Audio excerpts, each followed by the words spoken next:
There we go. I just sorting out the mic. And I remembered actually to, yes, unless I've done something completely wrong, I remember to turn it on properly this time. Huzzah!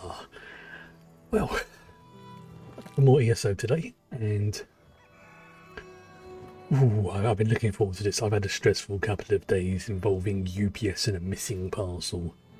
I'm not going to go into it too much because it will send me to the angry dome. But let's just say I'll try and put it in such a delicate way which won't involve me getting banned from Twitch. Trying my patience is probably the politest way to put it.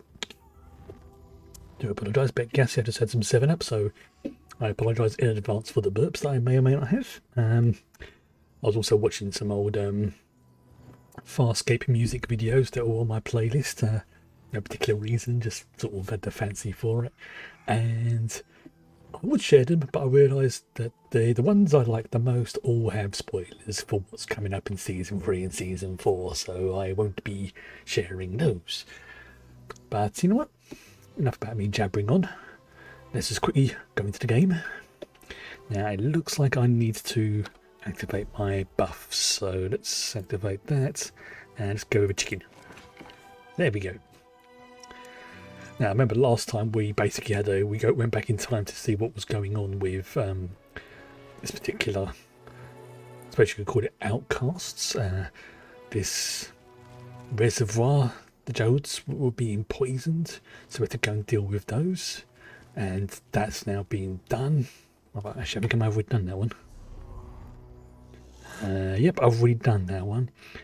Yes, because I can remember now when a long while ago I did like a little tour just to sort of because there was like an event that would happen each time you did one of the dolmens. So I just basically, this is one of the most common places where people come because they're all within decent distances of you know, the way shrines. So it's like, oh look, there's one there, boom, easy enough to go. It's over there one, boom, it's easy enough to go to that one. So you can just go boom, boom, boom, boom, boom, really quickly. Also, yeah, I've got the new, you know, let's try and get a nice little screenshot for today. Let's give it that. There we go. That'll do nicely. Marvellous. Right. I bet we're going to see more talking monkeys today, unfortunately. You know, that was quite hilarious. Now, I've still got some point to head to the, as usual, head to the Thieves Guild. But I'll do that next time I'm in town, so there's no mad rush. I will try not to burp. And I will fail. Oop, there's that person who's going to speak to. It is... Sand covers all things. Know this. Like all things, the pearl was covered in sand.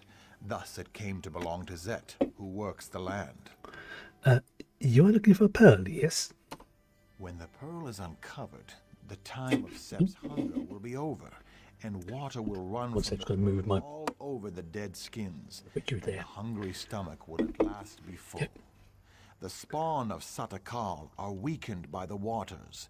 They are hungry. What? You're telling a story? Something's hungry? One sound will open the way, and one sound will close it. Take the call and find a goat. Use the call to lead the goat across the water as an offering to the beast. Only then it will be sated, and only then can you return to me. Ah, because you think he understands. He needs to feed a goat to a serpent. The pearl is the way and the guide. It is the light to the far shores and back again, as they are placed by Tall Papa's hand. Okay. Right, so now come get me a goat. You do. Alright, got that one. Alright. Ooh. There's lots of things to gather around here. In fact, there's also a thieves' trove box. Are we having that? Alright. Ain't too shabby.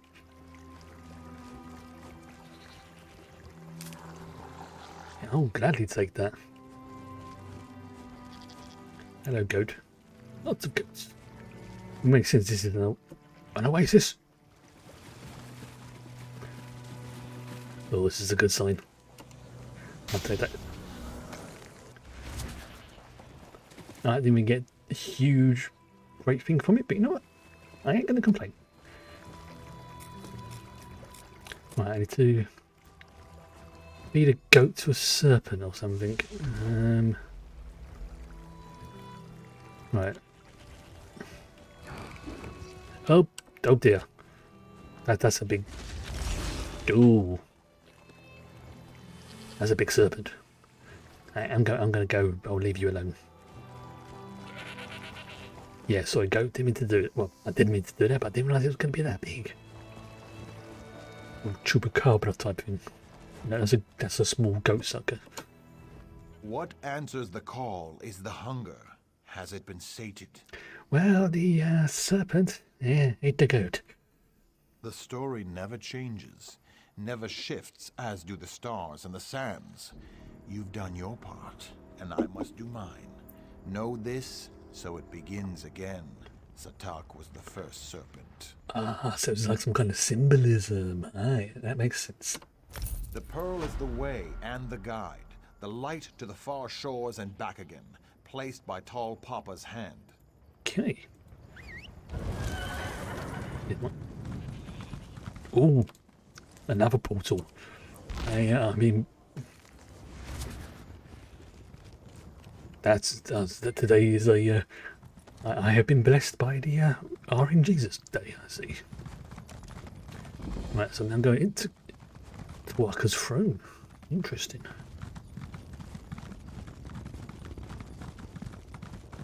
Right, so this place is great for resources.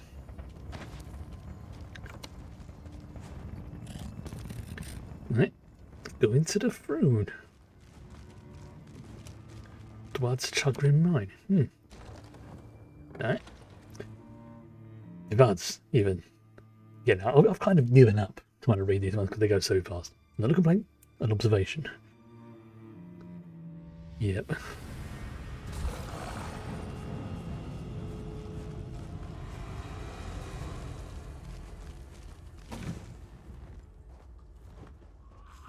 Oh, cool, forgot what I was doing there. Honestly, I forgot what I was doing. What the hell? Right, so I'm going to hassle to the exit. They look like goblins, almost.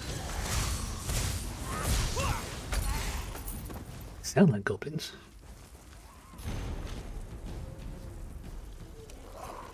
Alright. I don't know what they are actually. Let's see if we can get a close look. No, too late, they did. Oh, and he's attacking me. Right, I see. Could be one of those things I see. Right.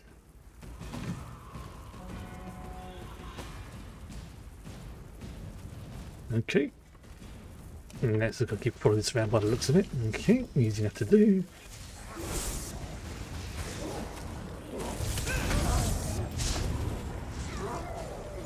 Go that fire mage. Getting very annoying. And the heating off in a minute. It's been on for long enough. I'll do that now.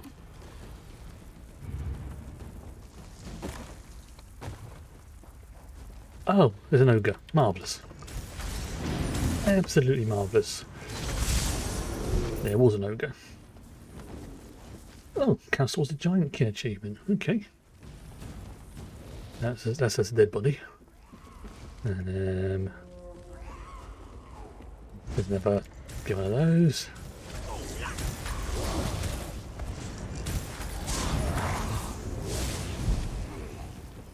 Yeah. Oh, right. You want to try something as well, right? Oh, let's have at you. I can't believe I finally.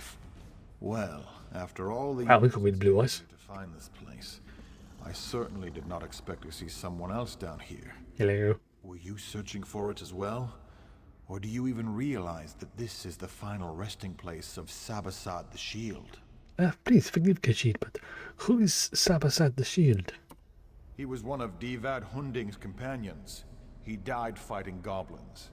He Of course was did. also my ancestor. Hmm. I have spent 7 years in the desert searching for Sabasad's remains. My wife deemed this a fool's errand. She has probably given up on me by now. Were you not to return to her now? Soon, yes. First, though, I must take proof of my find to the temple in Satakalam and ask the priest to ensure this is turned into a proper shrine. I wonder, would you consider taking word to her, telling Felisa I live, that I have succeeded? Well, I'm probably heading that way, so yeah, sure. Velen can take word to your wife. I hope the message will give her some solace, and perhaps soften her heart so she will not be so angry when I return. She is in Sentinel, possibly in the inn. I'll be going to Sentinel. I found Sabasad's remains, and that I love her, and I will soon be home. Okay. That's easy enough to do.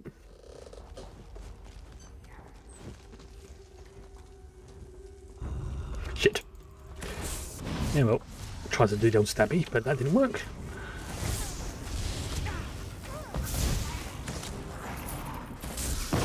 Give it you. And you. Same for you, get rid of you. And you can be gone. They really don't like me, do they?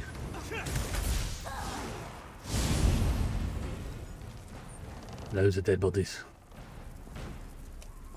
Ah, there's a sky shot. I was about to say, where is it? You know, the big beam of light would be the giveaway.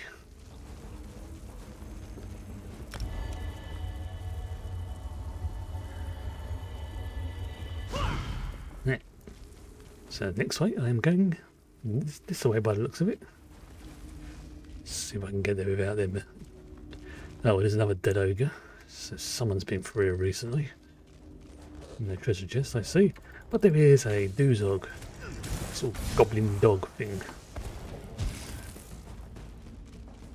Give it a you. I mean, I'd be happy just to walk through it, but I know if I get close, you're going to attack me. Which is unfortunate for them. Again, I will save my ultimate for the boss fight, which is going to happen, because pretty much every dungeon has theirs. Or if the delves, I should say, because they are like mini dungeons. Anything interesting? Nope. Go you.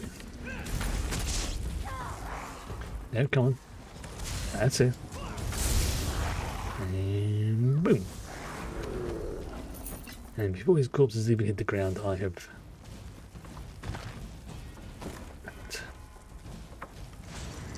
looted him, I mean.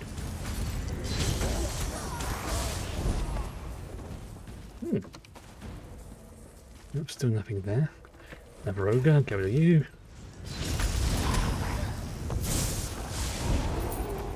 Alright. What's this? Crate, sack, ogre.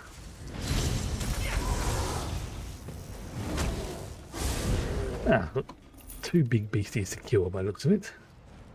Marvellous. When they respawn, which they just have.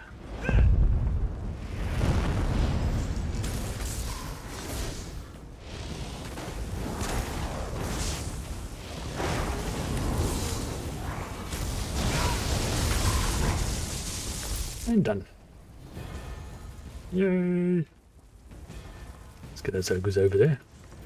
Because why not? After this, I'll do a little quick check to make sure I've not missed anything in this room that's interesting.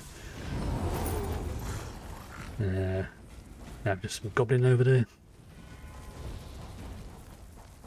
Right, I'm going out this as the exit. Hello. Splatter, splatter.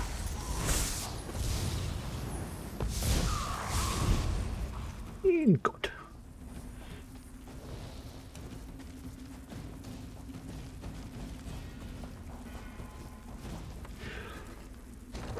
Out of the mine soon. Yeah, see, called it. That's the exit. I mean, that was just pretty obvious, really. If you see a door near an entrance like that you can't get through, it's the how you get out of the dungeon quickly door.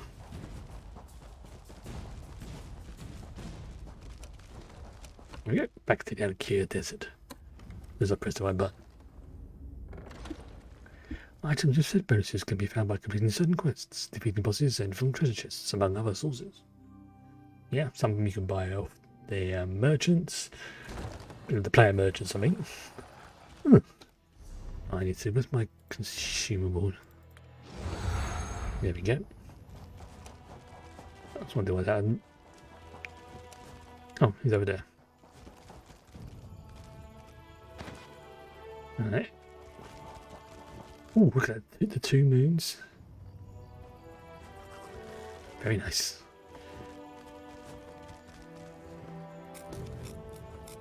Keep an eye out. They will pay for what they have done. I hope so. Satarkal's wrath, Wayfarer. Unless you want to wade through an army of undead, go no further. This one hates the undead. The withered hand. They seized control of Tuwaka's throne, and now they are raising the consecrated dead. How is this even possible? Probably because they stole the Ansi wards, yes? The Anse wards stolen. There is no way. The impervious vault. How? They dug up from beneath. This does explain how they raise the consecrated dead, though. It also explains why Tuwaka is so angry. He speaks to me. He says the temple must be cleansed, and now. Well, how do we cleanse it? Oh, Tuwaka will do the cleansing. We must only clear the way.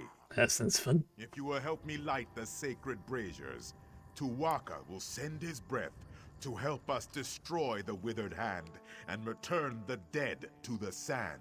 I'm liking the sound of this. Valen will help light the braziers. For each direction the wind blows, there is a brazier. North, south, east, and west. Light the first 3 and meet me at the west brazier. I will light that one. Then we will light the central brazier together, and soon see Uwafa and his withered hand destroyed. Sounds good. I'm liking the sound of that, pun intended. So I'm going to hand this quest in. This person should be around here. There they are, right by the tent. That is a cool temple. This is not good. Not good at all. I've killed a skeleton or 2 in my day, but this is worse than that. We are going to need more Ashaba. Velen is one of your tribe. He is a Shaba, quite recently as well. You? I'm pretty good with faces, but I don't know yours. You must have just joined then. Either way, welcome to the tribe. It's good that you're here. Excellent. Do you understand why I am concerned? A little bit. Some of the greatest heroes in history are buried here. Kings, queens, legendary warriors. If they've risen, it is a Shaba duty to kill them, and that's not going to be easy. You sound a bit like you are upset, but is there something Khajiit can do to help? There is. I maintain vigil here to ensure that... What's going on in the background there? Let's just say, if they're raised, that's a problem. With what's happened here, I need someone to check their graves. If they're up and about, they need to be put down. Well, this one can check their graves. Thank you. This is no small thing, I ask, and I appreciate you stepping up. The 3 graves I need you to check belong to Homage Arena, Yokida Razul, and Queen Afsar. They changed the course of history. They deserve to rest now. Velen understands. I'll mark the graves' locations on your map. I'd go with you, but I have to watch and ensure they don't slip by. There are... Choose healer or choose warrior? Join you, though. You want one skilled in swordplay, or one who's adept at restoration magic? This one would prefer one skilled in restoration magic. You're brave to cross blades with these heroes yourself. Don't worry, though. This man will ensure you do not fall. And this one thanks you. There are many heroes buried here. There's my healer. But these 3 are the ones Ashaba scholars are most concerned about. They were extremely powerful in life, and scholars fear they could be extremely dangerous in death. Makes sense. That was a hello, healer companion, friend.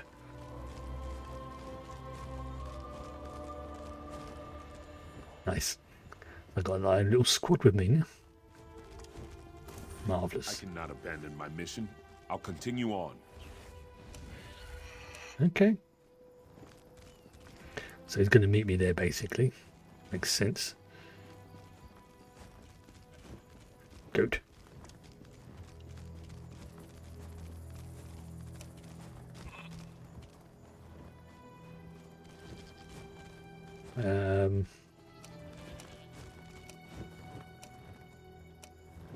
Yeah, go shrine. Oh, I see. It was to get the shrine, which I already have. Right, makes sense.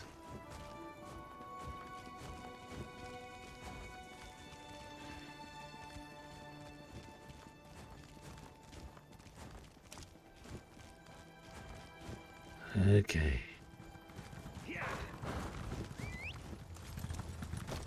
That's better. So the southern one's right up there, I see. The other person's going to head there towards it as well. Three portals.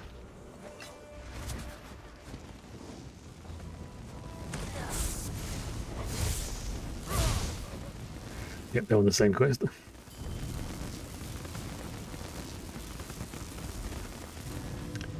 Okay, then the East Brazier. Brazier.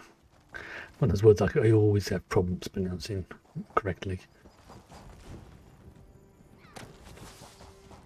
Right, so the next one is get you. Yep, get you as well. Oh, can't get the wrong creature there, no mind. Ooh, recipe for some lager. Whee!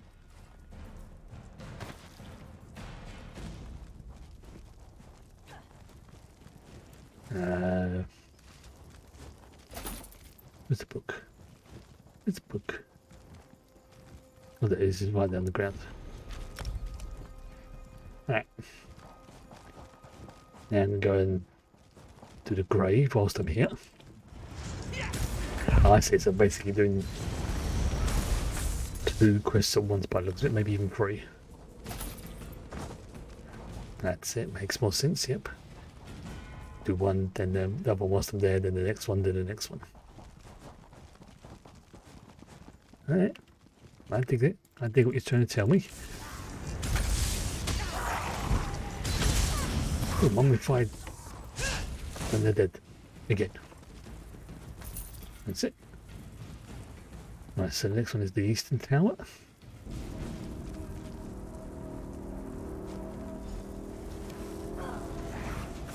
See, it's right over there. And you, let's have you. Get rid of that archer. How about you? The next will be bag together. Let's have some lining saved there. That's it. Was that you talking there? Yeah, they don't generally talk. Confusing.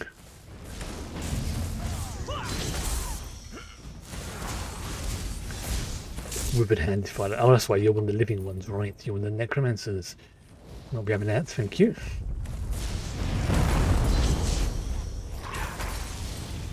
Boom. Right, it's to the grave. Which is going to be. Oh, there's a big scorpion.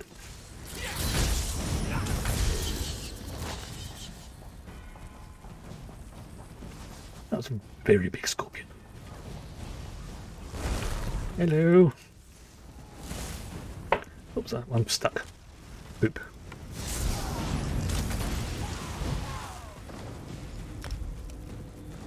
Yeah.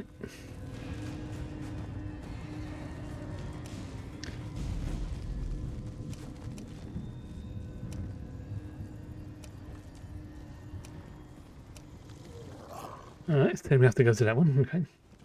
If not, then I know I've got to go back to sort that one out. And maybe because I caught the end of that other person's things. Attempted a quest, so that might be what's done it. Might be wrong, obviously. Okay, you, the queen. That's it.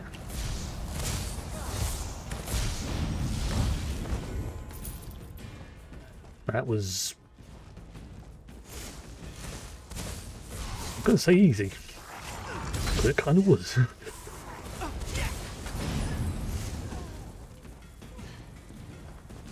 Where's he? Oh, he's up there. Right, okay.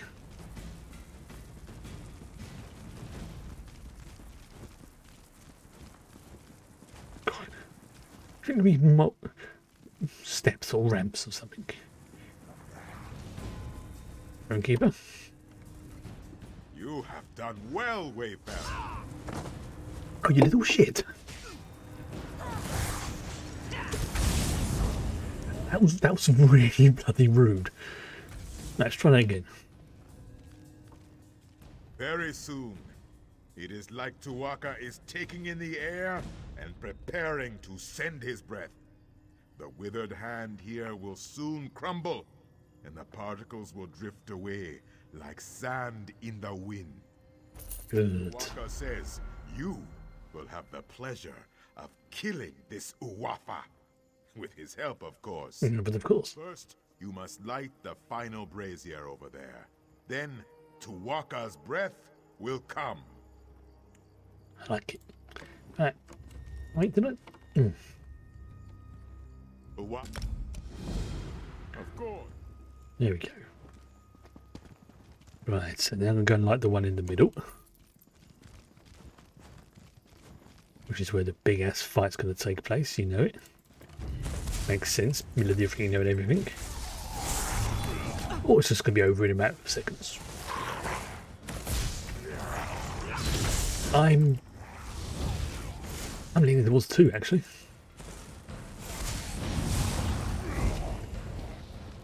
There it is. Light it.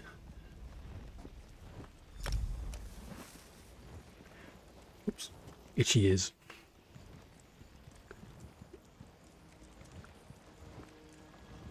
Both of them at the same time. Oh, great Tu'whacca, keeper of souls, hear the prayer of your humble servant. And it's Khajiit. Your sacred grounds have been defiled. Not by me. The rest of our ancestors have been disturbed. Filthy necromancers. Ask you to send your sacred breath to cleanse the temple and give us your blessing to destroy the defiler. That's good. He has given his blessing. Go into the inner sanctum and kill Uwafa. Oh, with pleasure. Tu'whacca is the god who escorts the souls of the departed Red Guards into the afterlife of the Far Shores. Tu'whacca is sly and clever, and always outwits them. Sounds like a decent entity. For the love of... Please help me.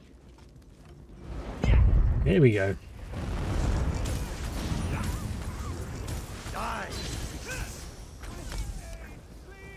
That was like a pit. That did not last long at all. Oh, that's a sword. Sword's as big as Khajiit. Thank you. The corruption in my ward is gone. But the other wards, you must find them. No problem. That was... I like it when NPCs when you can actually, you know, stop them from monologuing and just bring hellfire down upon their heads. Like, you cannot defeat... Oh, he's dead.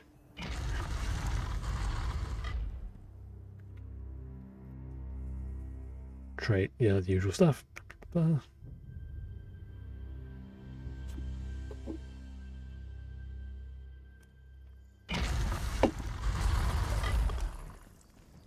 He's dead. Again. I am very proud.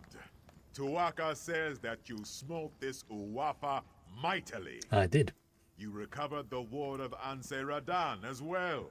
The temple is restored, and Alakir is safer. Tu'whacca is pleased. Yeah. Excellent. I'm glad I pleased Tuwaka. But please tell Khajiit, what about the other NC wards? Tuwaka says you should not worry. He says you will find them.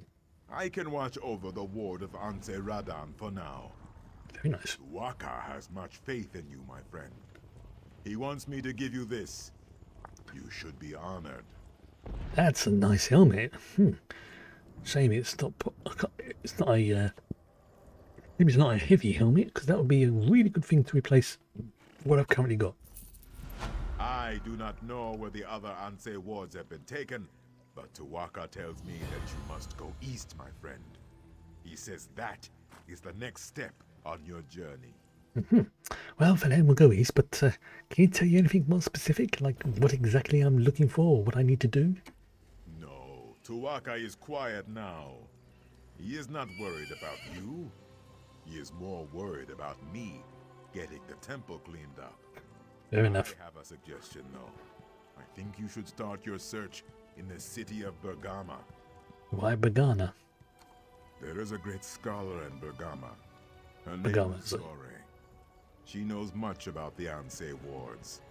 She may have the answers we seek. Wherever you go, Tuwaka will be with you. Of that, I am certain. Well, this one will go and speak to Zare. Sweet. Let's see if we can...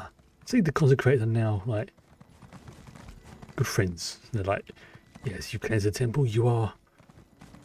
Oh, this is gonna hurt.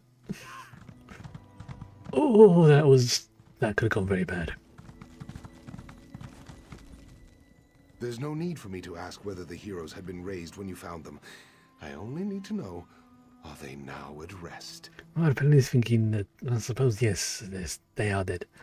Then you fulfilled the duty of the Ashaba here, and saved me a dung heap of trouble. Glad. As we Ashaba always say, true honor need not be named. I hope we cross paths. I like that phrase even. Okay. So where we go now? Down the steps.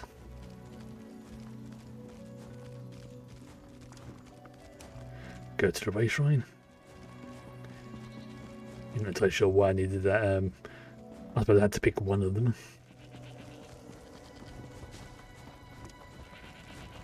Right, travel to the Divaz Chagrin. Right, okay, so that is... That's right there. Okay.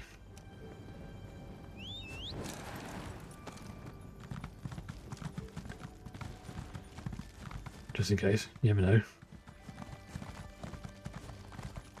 Because this area's been pretty dope for portals, so I've got to keep an eye out now. And it being semi-dark like this makes it a lot easier to see them because they glow like lanterns.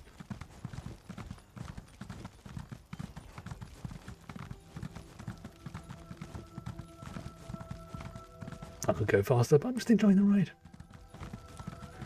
Just plodding along in the desert on my really cool looking horse. Avoiding the giants, the scorpions, because they are very big.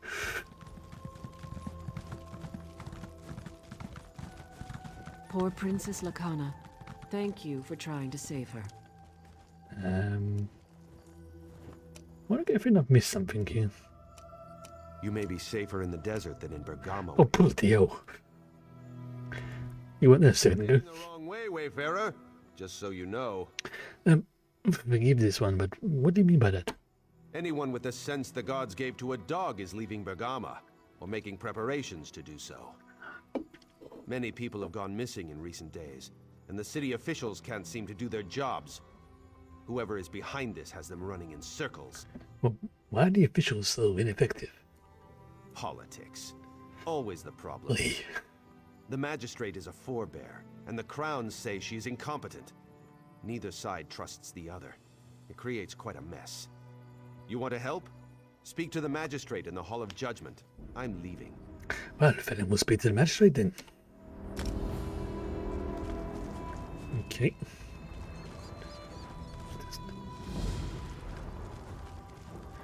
This is the balcony of the building, right? So I'm going to go up in here, I think.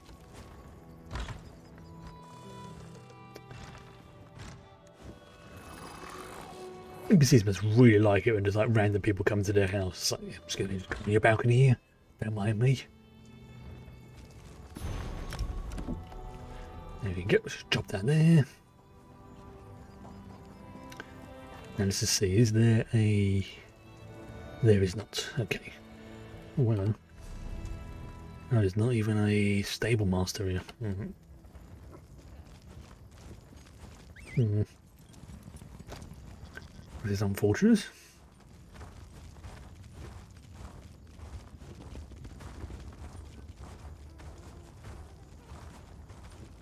Right, let's go and speak to books and inscriptions. Sorry.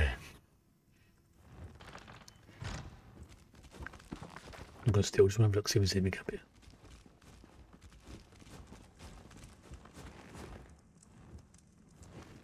I could steal, but I'm not going to. Which I know is weird. I see you there, but you must wait. A scholar's work is seldom urgent, but I have a request from the king himself. It seems the Anse wards have been misplaced. Wait, I should not have... just forget I said that. Well, Raven has recovered one of the wards at Tuaka's throne. You did? It has occurred to me that the Withered Hand might seek to use the wards to raise the consecrated dead at Tuaka's throne. I am relieved that you stopped them. Hey. So now we just need to find the other two wards. My apprentice Shiri is traveling with Prince Azar, trying to find answers, but they need my research. Let me work. I will ensure you are notified when we know more. How do you expect to find the answers in a book? It seems the power of the Anse wards is somehow linked to the lives of the Anse who created them. Makes sense. About the Anse, I hope to get an idea of where the Withered Hand may take the wards. Now, lead me to my work. Well, that's given me something to go from. Know about the creators, and then I know roughly where they're going. Or at least a clue. Right, now is Jagnus. Jagnus! Jagnus! Oh, there you are. This is getting to be... How much longer must we pretend? My daughter wails in disappointment, and our two families verge on coming to blows. There is nothing to be done for it. The groom is not coming. What happened to the groom? We do not know. Kasnar may be among those who recently went missing. Or he simply changed his mind. He is a forebear after all. I warned her. Crowns and forebears should not mix. This sounds... Now everyone is it's that trope, I see. Because she's just curious. Why should she call it tough? Tiela is like a Doom Ripper in a sandstorm. She buries her head to hide from the truth. Perhaps you can help. I must stay here. But someone needs to speak to Kasnar's brother. Unless he can explain things. My daughter has agreed to give up. Understandable. This one can go speak with Kasnar's brother. I am most grateful for your help. Kasnar's brother Ine will be at his market stall. The wedding offended him so greatly he had refused to attend. Whether he knows what happened to Kasnar or not, let us hope we can soon put the matter to rest. Yeah, she doesn't look happy with the events. Can't say I blame her. Maybe there's some... But as always with this game, there always tends to be something like it's not exactly what it seems. Sometimes it's pretty obvious what that is. Sometimes it isn't. Welcome to Bergama, Wayfarer. We have the finest musical instruments in all Hammerfell. If you want a harp, a lute, or even a drum, you have come to the right place. Though that is not why you are here, is it? Very astute of you. You know where your brother is, yes? Kasnar? That's a sore subject. Believe it or not, he's actually getting married today. Should be at the wedding right now. I know, I should be there, but I'm not. Yeah, it's funny you should say that, because your brother Kasnar's not there either. He's not? Well, I'll be a lizard's uncle. I guess our little talk may have convinced him after all. We all went out drinking last night, and my cousin and I made one last attempt to talk him out of it. I guess it worked. So it's safe to assume he's changed his mind. Damn. I don't know. I would have expected him to tell me if he had made such a decision. With so many people missing lately, I prefer to make sure. He should be at my cousin's house, the last one before the West Gate. Will you check? Okay. I've got nothing better to do. The more I think about it, the more this concerns me. If you find my brother, tell him to come speak with me. If he doesn't come soon, I'm going to close up shop and help you search. Just out of curiosity, why are you opposed to the wedding? You must understand. I love my little brother, but he is so naive. He shouldn't associate with a crown girl, let alone marry her. Our father, Tuwaka, keep his soul, would never have approved. Tribalism. Always fun. So there's basically some kind of like family feud and everything going on and riot. Yep, it's that usual, the two families don't get on. Blah blah blah blah blah blah. I see how it is. I see how it is. Hey, come here earlier. Alright. Yeah, gosh. Alright. Ah, yes, I'm back here. This is why I want to run through earlier to get to the balcony. Oops. Do you often just walk into people's houses and snoop around upstairs? If my cousin were here, he might not be so friendly.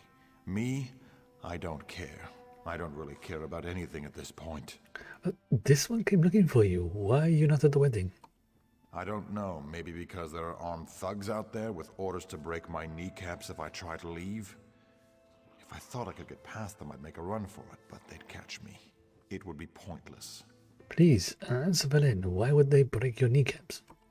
Ask Tiela's father. He's the one who hired them. Paid Uncle Thack to make sure I don't get to the wedding. Jagnus has been against our marriage from the beginning. I don't know why I thought he would come around.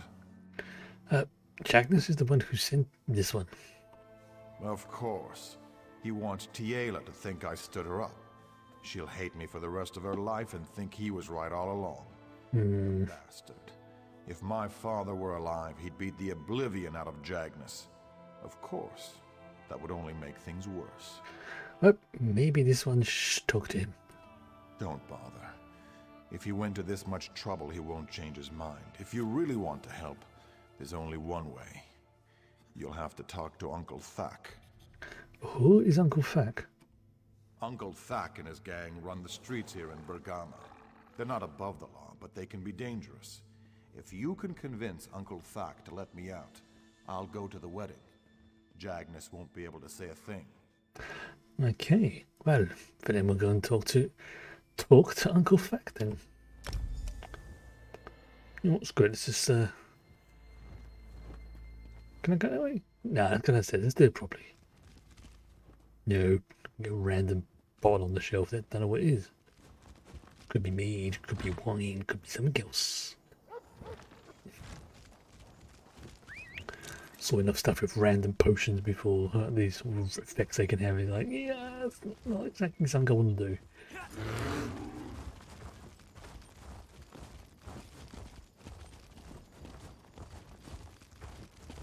No, where am I going? I am going. Alright. Oh, we'll go inside the building by the looks of it. Alright. Hall of Judgment. Oh, good evening. Oh, this is a nice palace. That's a nice fountain. Oh, dear. Imagine that, just coming in here, just like sitting here. Cool air by the fountain as well. I bet this inside here must be actually really pleasant. Magistrate. I welcome you to Bergamo, Wayfarer. I hope you brought your gold. Our markets have goods of the finest quality, things you can find nowhere else. Regardless of any rumors, I assure you the city is safe. So stay as long as you like. Well, Khajiit is plenty of coin if I wears, but the rumours of people missing are untrue. Are you still getting used to the world of Disney Plus? Fair enough. Entirely. But they have certainly been blown out of proportion. Some people speak as if respectable citizens were disappearing left and right. It's true that a few people have gone missing, but they were mostly beggars and vagrants. You need some help with the investigation, yes? Oh, that is very kind of you to offer. But my administration has a handle on the situation. I believe Justice Ista and his officers have some promising leads. You are a guest here. It would not do for us to put you to work. Well, signed up last night, watched episode 1 of The Mandalorian. Yeah. I had a very brief, very brief stint with Disney Plus to basically just to watch The Mandalorian and cancelled it afterwards. Yeah, it's freaking dope. It's. I will say that season 2. I'm not gonna spoil anything. But if you like season 1, you will love season 2. That's all I'm going to say. And it's not really a spoiler, but Baby Yoda is adorable as fuck. It's not really a spoiler because it has been posted everywhere. Pardon me. I would speak with you.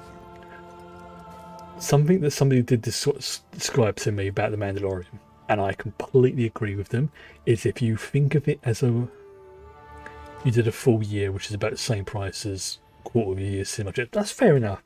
I mean, I find with streaming services, I can't do a full year's stuff. I have to do it like on a month by month basis because I can binge watch something chronic. Like if I'm working on stuff, I can have on one monitor here, like what I'm working on, like my designs, my PDF stuff, and on the other monitor I can have what I'm watching. Like it might be like The Mandalorian, or it might be Discovery or whatever. So I find that for me, the full year's stuff like that isn't really practical for me. But by doing like on a month by month basis, yeah, it does work out. Individual. If I did that for a whole year, yes, it would work out more expensive. But since I only generally have it for like a month, maybe 2 at a time, it seems better for me. But I can completely understand why. Excuse me. Why if somebody would do it for a year, especially if it's got a lot of stuff in there you want to watch. But I won't spoil anything about Mandalorian. But you're gonna love some of the upcoming episodes. That's all I'm gonna say. Greetings, Wayfarer. Our fair city has always been a sanctuary. You know you'll be getting your money's worth. Exactly. Yeah. Sands of the Alakir Desert. I hope you find it so.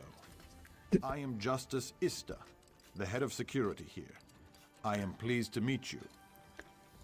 I think that's the way they kind of accept it. They know some people are going to buy like a year's worth of subscription and just watch it whenever they want, and there's going to be people like me who only get it for like a month or 2 at a time and just binge watch it, and they're happy with it. And honestly, the way I see it, it's I watched 2 seasons of The Mandalorian in probably just under a month, maybe a month and a half, I want to say. So 2 months, that was worth it. Well, it is a pleasure to meet you as well. I overheard you speaking to the magistrate. You expressed an interest in assisting with the investigation. I know she believes we have the situation under control, but I'm afraid nothing could be further from the truth. It's like the other show I've been watching on Prime recently is The Expanse, which is like, oh, that is so good. Oh, honestly, if you've got Prime, which I'm assuming, I think you have, then honestly, if you like sci-fi, and it's not hard sci-fi, but it's semi-realistic in that again, this is no real spoilers, like they'll talk about, it's going to take us X amount of time to get to, say, Mars or the colonies and things like that, and you're like, yeah, that's actually a believable time frame. It's not like it's not like Star Trek when they'll get there in seconds. It's like, yeah, this is going to take us like 2 or 3 days to do that, or it's going to take us like 2 months to get to Jupiter and that kind of thing. And you think it's like, and as somebody who has a basic, very basic qualification in astronomy, which I've mentioned before, I know it pleases me because they're going down the realistic route, like how they handle. That's fair enough. I will say give it a shot, because it's one of those ones. It starts off slow, and it starts getting good and good. Some episodes are superior to others, but there's some characters in it that I can guarantee there is one character you will recognise her straight away, not by her face but by her voice. She's got a very distinctive voice. If you've ever played the Mass Effect series, one of the main characters is the lady whose name I would completely mangle, so I'm not going to try to pronounce it, but she plays Tali's aunt in the Mass Effect series. Very sort of not raspy, but it's a very, very distinctive voice. Like if you hear her, you will recognise her. Really great actress.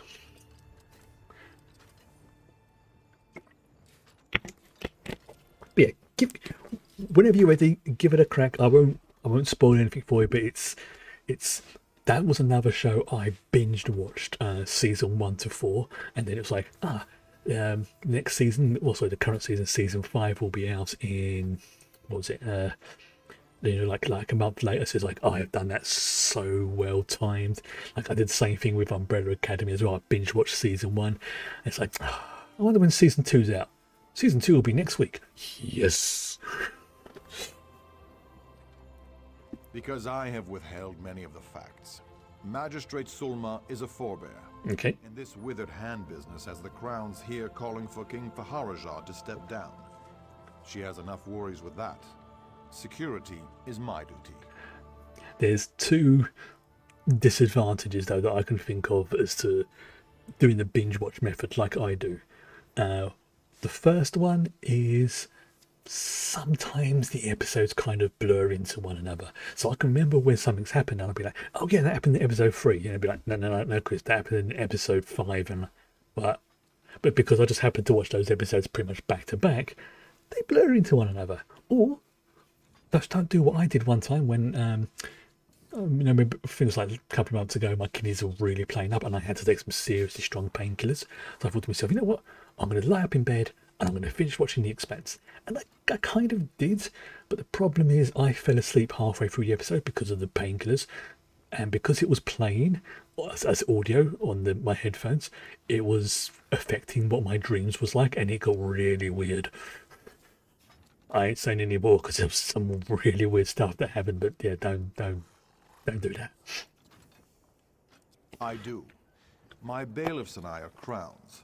Duty requires we be impartial, but forebears do not trust us, and now our fellow crowns distrust us because we work for the I magistrate. thought you said clowns. No one talks, so we have no leads on the disappearances. Will you help us? Yes, this one will help you, even though I am now going to mentally refer to you as clowns, which is wrong. That is what I had hoped. Of course, neither forebears nor crowns will open. Detail in his arms, or his braces. You can't even enter their respective fellowship houses. I have a plan, though. You simply have to wear these dishdashas to disguise yourself.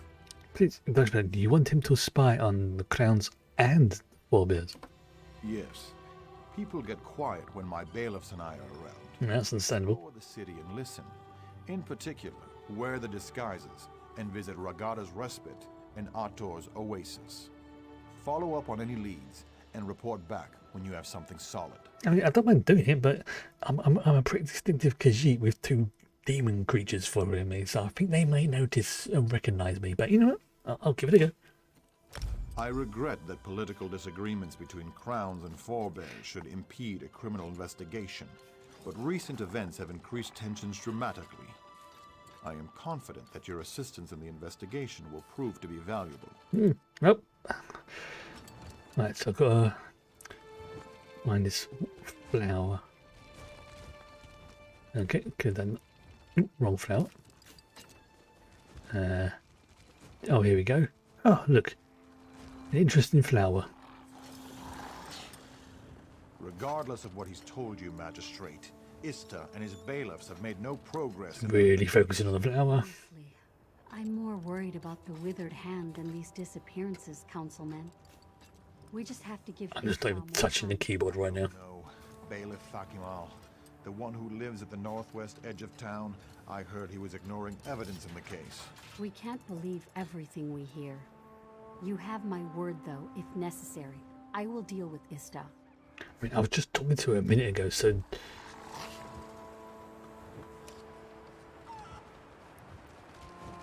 Yeah. That's the same person I was talking to a minute ago, so like, yeah, I'm quite distinctive. Well, because you'd...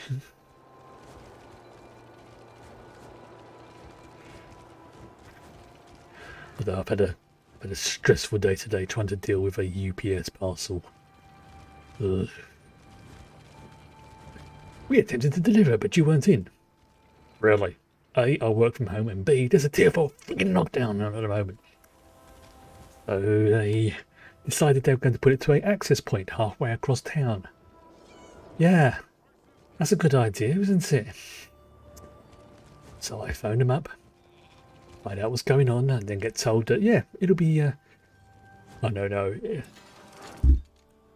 Long story short, much shenanigans, me get quite upset. I've had to put in a complaint. I'm not going to too much detail on it because it will just get me angry again. And I'll have to go to the, what do you call it? I'll have to go to the Angry Dome.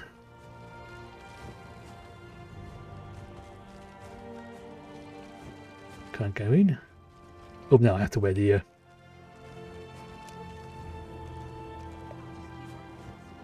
yeah, there we go. The Crown de Shutter. I keep getting parcels for the other side of my street. Yeah, I wouldn't mind if it was like one of the... a big John Lewis's truck with a bed for someone. Wow. It's like... I mean, on the one hand, part of you would go... Alright, you bed, but at the same time you're then depriving somebody of their parcel, so it'd be a dick move to keep it. But you're like, yeah mate, it's the wrong. This is where GPS fails. Yes, I was tracking another parcel last week, it was really funny. It arrived safely. I don't have a problem. The driver was okay. There was no delivery options. It was just the GPS tracking was hilarious because if you imagine there's a decent sized map, zoom out so it's about a mile, maybe 2 miles, you know, centered on my place. Be like, I'm in the middle, and you see, you know, the truck, van, whatever you want to call it, putting along, going on the load. Then you're like, okay. And it was saying, oh, it's going to be delivered between 12 and 1. So you think, right, that's an acceptable delivery time. It then pings, as I'm watching it, to like the far east side of town, and the delivery window goes from 10:30 to 1. And I'm like, okay. And then literally again, as I'm watching it, it then pings from the east side of the map to the far west side in like less than 20 seconds. And like, okay, I've heard these drivers are pretty good, and I know that it would take you probably about 5 minutes, you know, to keep to the driving speed limits to go from one side of the map to the other. It then pings back all the way to an area just north of me. And now I don't mind saying this because I've mentioned it a couple of times before, but there's a river. It's more like a stream, really. Not that far from where I live. Not the Thames, but it's close. This GPS tracker was saying it was actually in the river/stream. And I'm literally just sort of sitting there watching it. Going,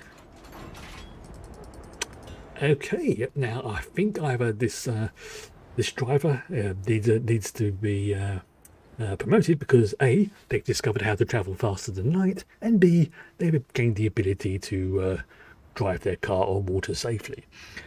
Turned up, everything was fine, not an issue. It was just the tracking just absolutely cracked me up.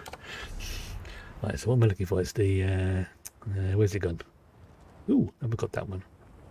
I've got those ones right. Where's my disguise? Quest, here we go.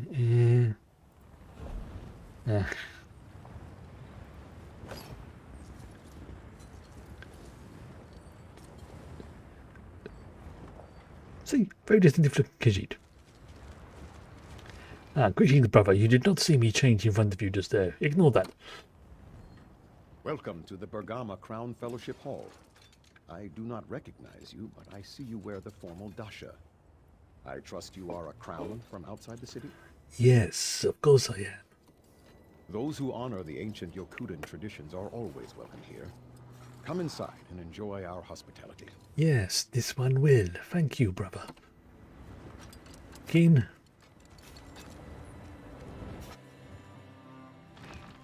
Right. So now I've got to click on Inconspicuous Mug. I'll do. Our brother Istar has not visited the Again, fellowship. not going to touch the keyboard. No. But one of the bailiffs was here. Believe it or not, the guards almost didn't let him in. Truly? What possible reason would the guards have for keeping out a bailiff? His crown Distasha was all shredded up. I suppose it happened when he arrested someone. I just gave him a new one. Okay.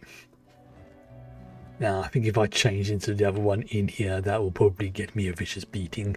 So I'm not going to do that. Just, you know what, just for a laugh. Where's it gone? Where's the other one?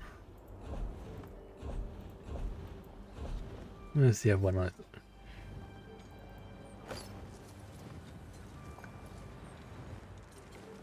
So he just saw me change right in front of him. Yes, that was interesting. Just don't mind me, just because he's just walking along.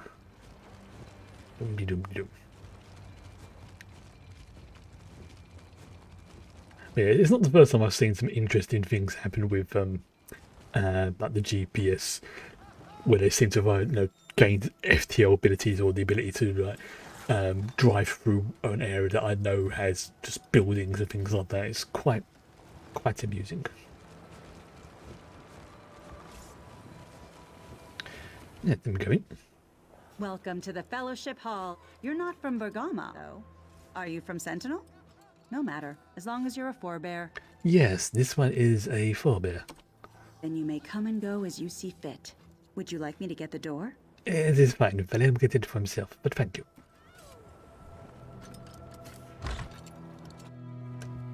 Right. Look, another inconspicuous mug. The person behind the disappearances is definitely a crown. No doubt about it. Now that's low, even for you. How could you possibly know that? Because there were shreds of a crown Distasha left at one of the crime scenes. Are the bailiffs covering that up? This is the first I've heard of. Hello. Yeah, that was a bit sneaky suspicious. Right, let's get out of this gear. Go back to my normal stuff. There we go. Back to my usual gear.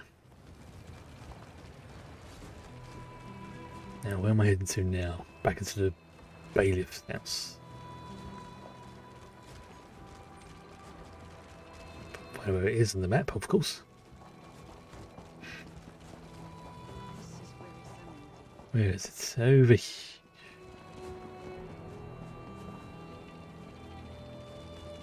Oh, of course, one time I go upstairs and it's downstairs.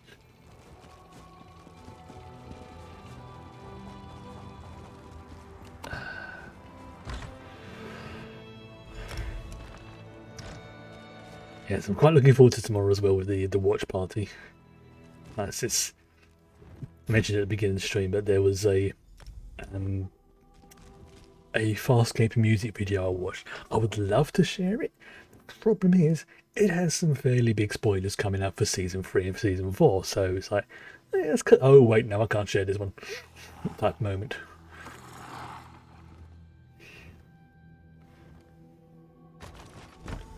That's a key. Oh, he's dead. He's dead, Jim.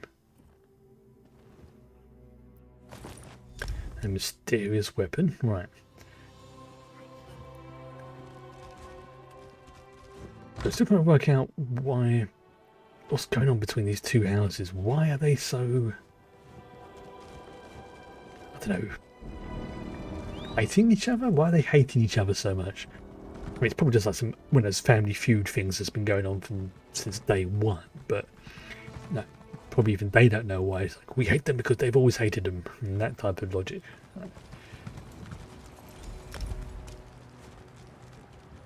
Justice Ista, you are hereby found guilty of obstructing an investigation and conspiring against the people of Bergamo. I do not know from where these charges originate, Magistrate, but I am innocent. You will see. The truth will come to light.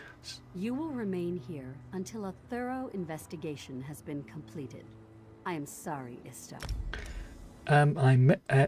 Oh, yeah, I may actually have some evidence, but no, that's fine. Well, it seems my efforts to shield the Magistrate from security concerns have landed me in the stocks. Yeah, where are you in the stocks? The Magistrate says I impeded the investigation. Apparently, she went behind my back to conduct her own inquiries. I found evidence she has been meeting secretly with Fakimal, one of my bailiffs. When I asked her about it, she had me locked up.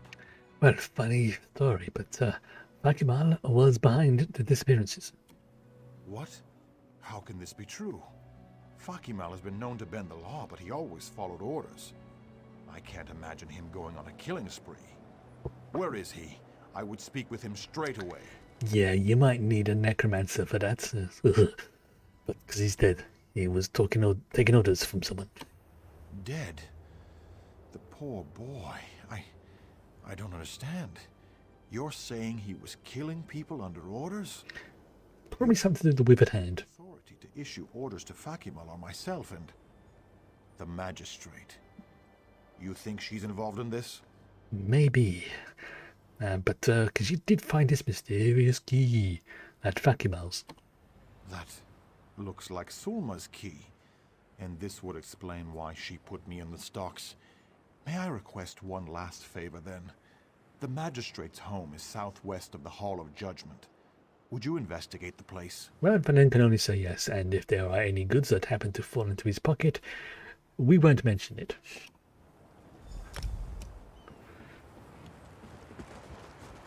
Ooh. I see you, Skyshot.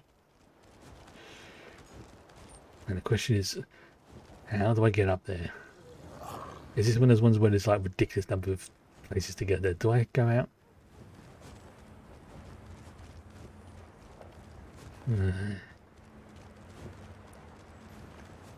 Alright, let's go in through here. Oh, looks like I can go upstairs. Marvellous. I really do like the buildings in this place. Yeah, I'm taking it. Just happens to be a sky shot here. Yeah, I shall claim that easily. It's like there's a bridge going over to the house. That's brilliant. Go back inside.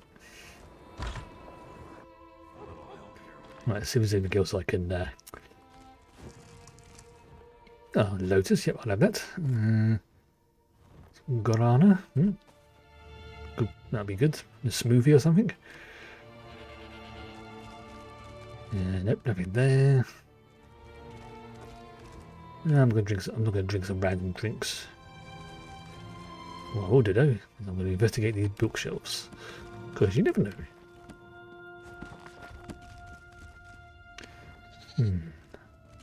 Nightstand. Oh, hello. Yes, I'll take all of that. Thank you, please. Same for you. Oh, and a cat box. Oh, lots of stuff for me to... Oh, a potato. Okay. Bit weird, but the one single potato being in there. Very weird. Oh, hello. Ah. Is that kind of... Did I just see a sheep? I think I had a kitty as well. Either way, enough about that. Let's go investigate the basement. Oops, excuse me, itchy eyeball. This is one hell of a basement. It's like bigger than the house above. Oh, there's lots of bodies in this basement. Oh, lovely.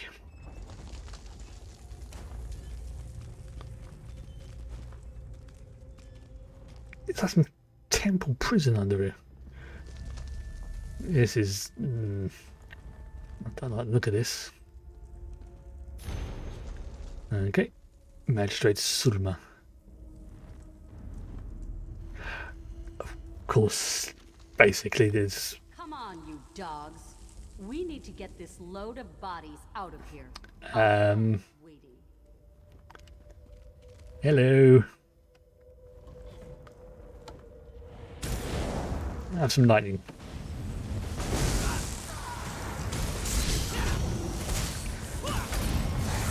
So they get in here.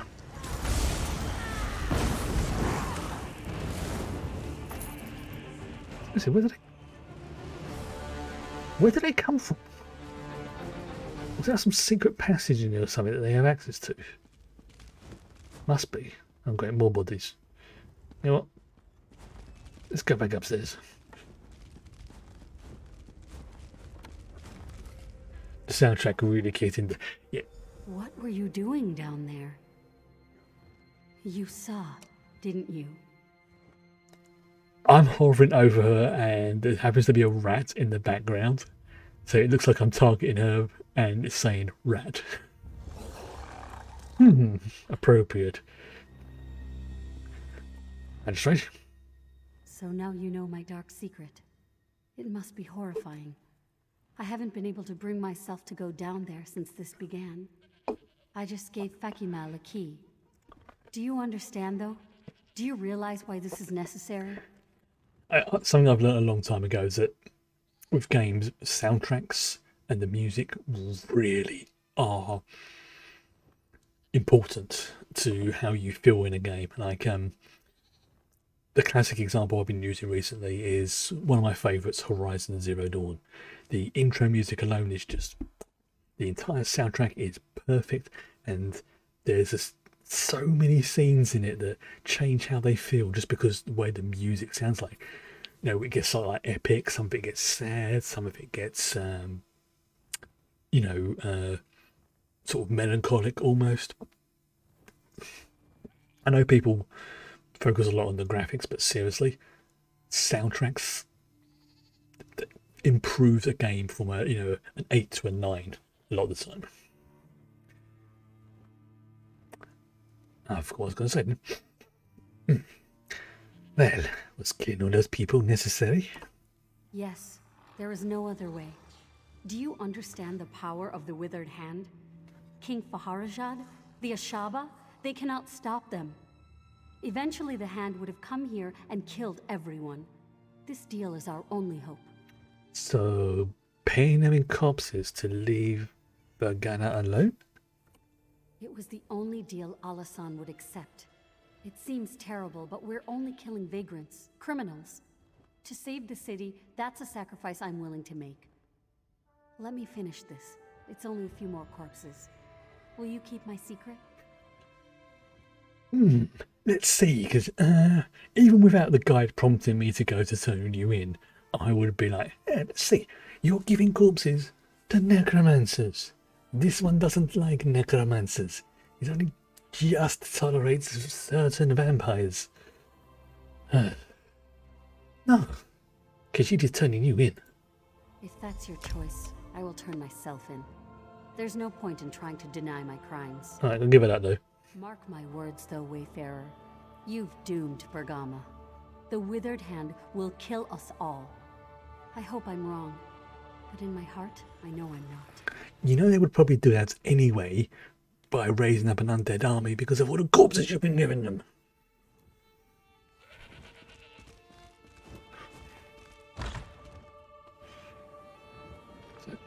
It's like, no. If we just appease, it's like you don't negotiate with terrorists. It's the whole thing.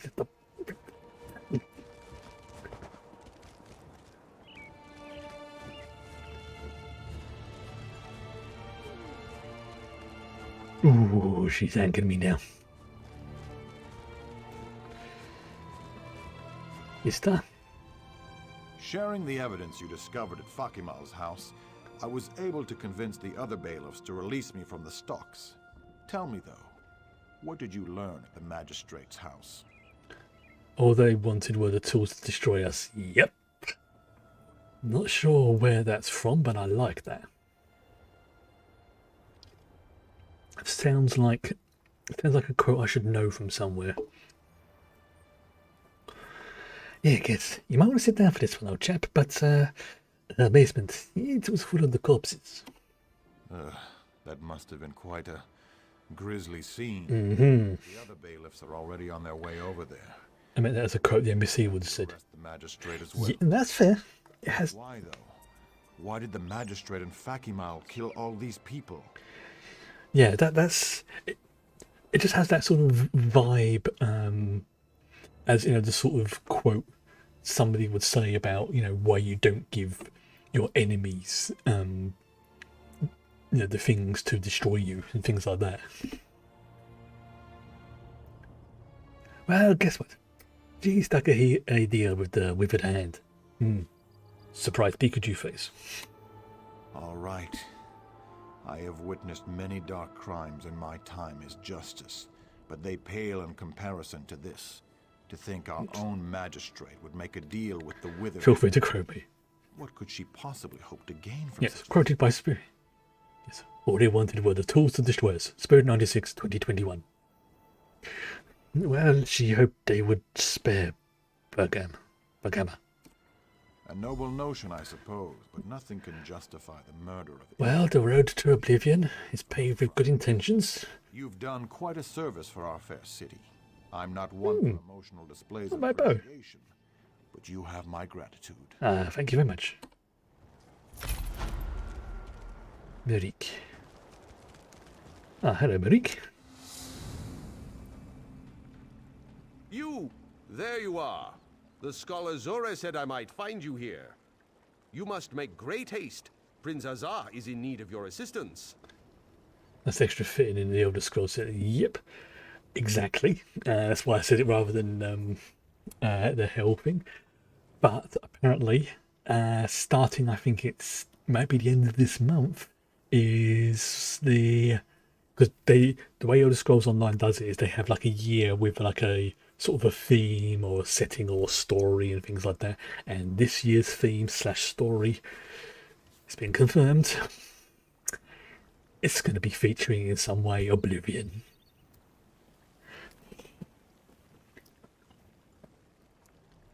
That doesn't necessarily mean that they'll be going to Oblivion, but the way they've been doing stuff in the past, it would not surprise me if the next expansion, which I hope is just before April, because that'd be the perfect time for my birthday.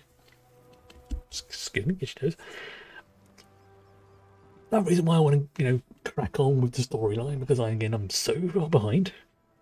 I've just not had the time to play extra offline. I really haven't. Yeah, but I'm looking forward to this one. I am looking forward to how ESO handles Oblivion. If they do it like the Clockwork City and Cold Harbor and stuff like that, that could work. That really could work. But if I just look at the map for a second, yeah, what they could do is that they could have areas. I mean, look, you can see there's still plenty of spaces where they could have a new. I'm going to say terrestrial because that's the wrong term. A Tamriel-based region. They could have it like here. They could have like Oblivion, like say down in this corner here, kind of thing. Because there you've got Artea, which is the I think it's the Psijic Guild. Yep, that's a Psijic Guild headquarters. Then you have Cold Harbor, which is old Molag Bal's residence. The Clockwork City, which is the Clockwork City. Plus, obviously, all the other stuff for Tamriel. So, by having like planes and dimensions like on this part of the map here, I reckon if they're going to do it, they will put probably the map bit probably here. You just look at it. Look, it just makes perfect sense. If they're going to do it anywhere, it'll be there. Oops, I pressed the wrong one. Yes, I know. There we go. So I am definitely looking forward to that expansion. I don't know if I'll be pre-ordering it, but I will definitely be getting it when it comes out. Honestly, no, I don't. That's a lie. Because the pre-order bonuses generally tend to be fairly decent, you know, like extra mounts and stuff like that. So I probably am going to pre-order it, but once I know what the price is, you know, I'm not going to go for like the top of the range mega physical collection as much as I would like to, because that would be really expensive, but it'll be worth it for the models. Problem is, I don't have anywhere to store the models. I'm running out of room for my books, but I've still got the original Molag Bal fighting the what's his name? The Vestige. No, like he's holding him up like he's about to punch him, and it looks like the Skyrim type character as well, like the Dragonborn. Yeah, let's be honest. Yeah, I probably will just to get like if it gives me like an extra mount or, you know, pets and things like that, I'll be freaking happy. Uncle Fuck. Look at this. You walk in like you own the place. Like you fear absolutely nothing. Dude, I've gone up against Molag Bal, alright? You've come to the wrong place. This is a place of business. I'm a businessman. Although this one's not here to fight, I have come to talk about Kaznar Atvaran. Kaznar? Why doesn't Kaznar come talk to me himself? Oh, yes, I remember. He prefers the indoors. Probably better that way. Yes, Kaznar needs to stay at home. Or do you take issue with that? I love some of the things that come up when you try to intimidate someone. It's like, well, how about Valen takes issue with your face and give it a few extra scars? Slow down now. No need to be rude. Like I said, I'm a businessman. Truth is, I didn't much like the deal I had with Jagnus anyways. You'll owe me a favor, but I'll give him a refund, and your boy can get married whenever he likes. See? You are the good businessman. You've made a smart decision. My people wouldn't have really hurt the kid anyways. Kaznar and Tiela make a nice couple. In fact, if you'll do me that favor we discussed, I'll have my men escort Kaznar right up to the altar. Okay. I like where you're going with this. See? This is how we do business here. You have something I want, I have something you want, and we come to an arrangement. What kind of favor are we talking about? Get them a gift, some hag's breath. It's an aphrodisiac. They might not be able to walk for a few days, but it'll make the wedding night unforgettable. Okay, I like this character. Viani. Kill her and bring her hag's breath to the wedding. Unless it turns out hag's breath does something else, we have a deal. Alright. So he was just doing what he was paid for. Okay. Nice, I see his logic.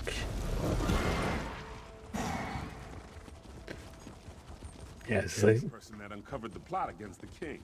Hail, hero. Hello. Yeah, what?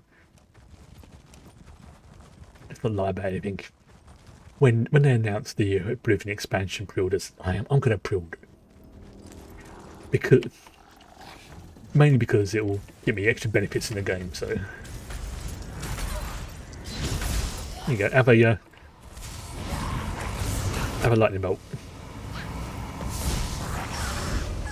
And she did. Yeah. Come on, Ringo. Scuttle away.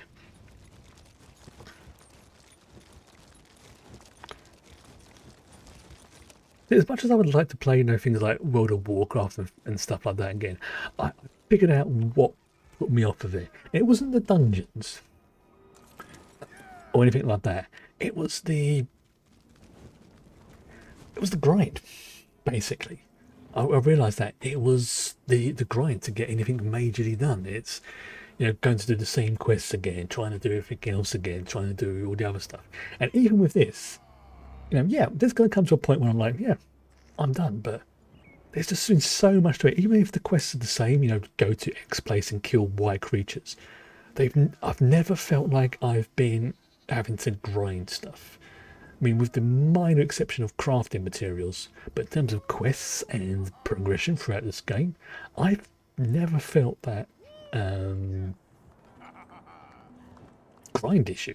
It's like if you've ever played The Witcher 3. That game has a ridiculous amount of quests and stuff in it, and each one feels unique, even though they are sometimes the quests are literally same as before. Go to X, do Y, repeat, but just with no different skin on it, kind of thing. I much prefer that game, and I think this is why I've been enjoying this game so much. It's not just because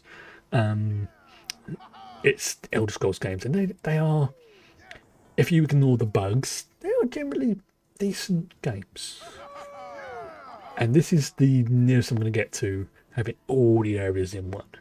Again, it's not the same, the Skyrim area is nowhere near the same as this game in Skyrim and things like that. And if they could do that, the game would be ridiculously huge and would not factor as an MMO.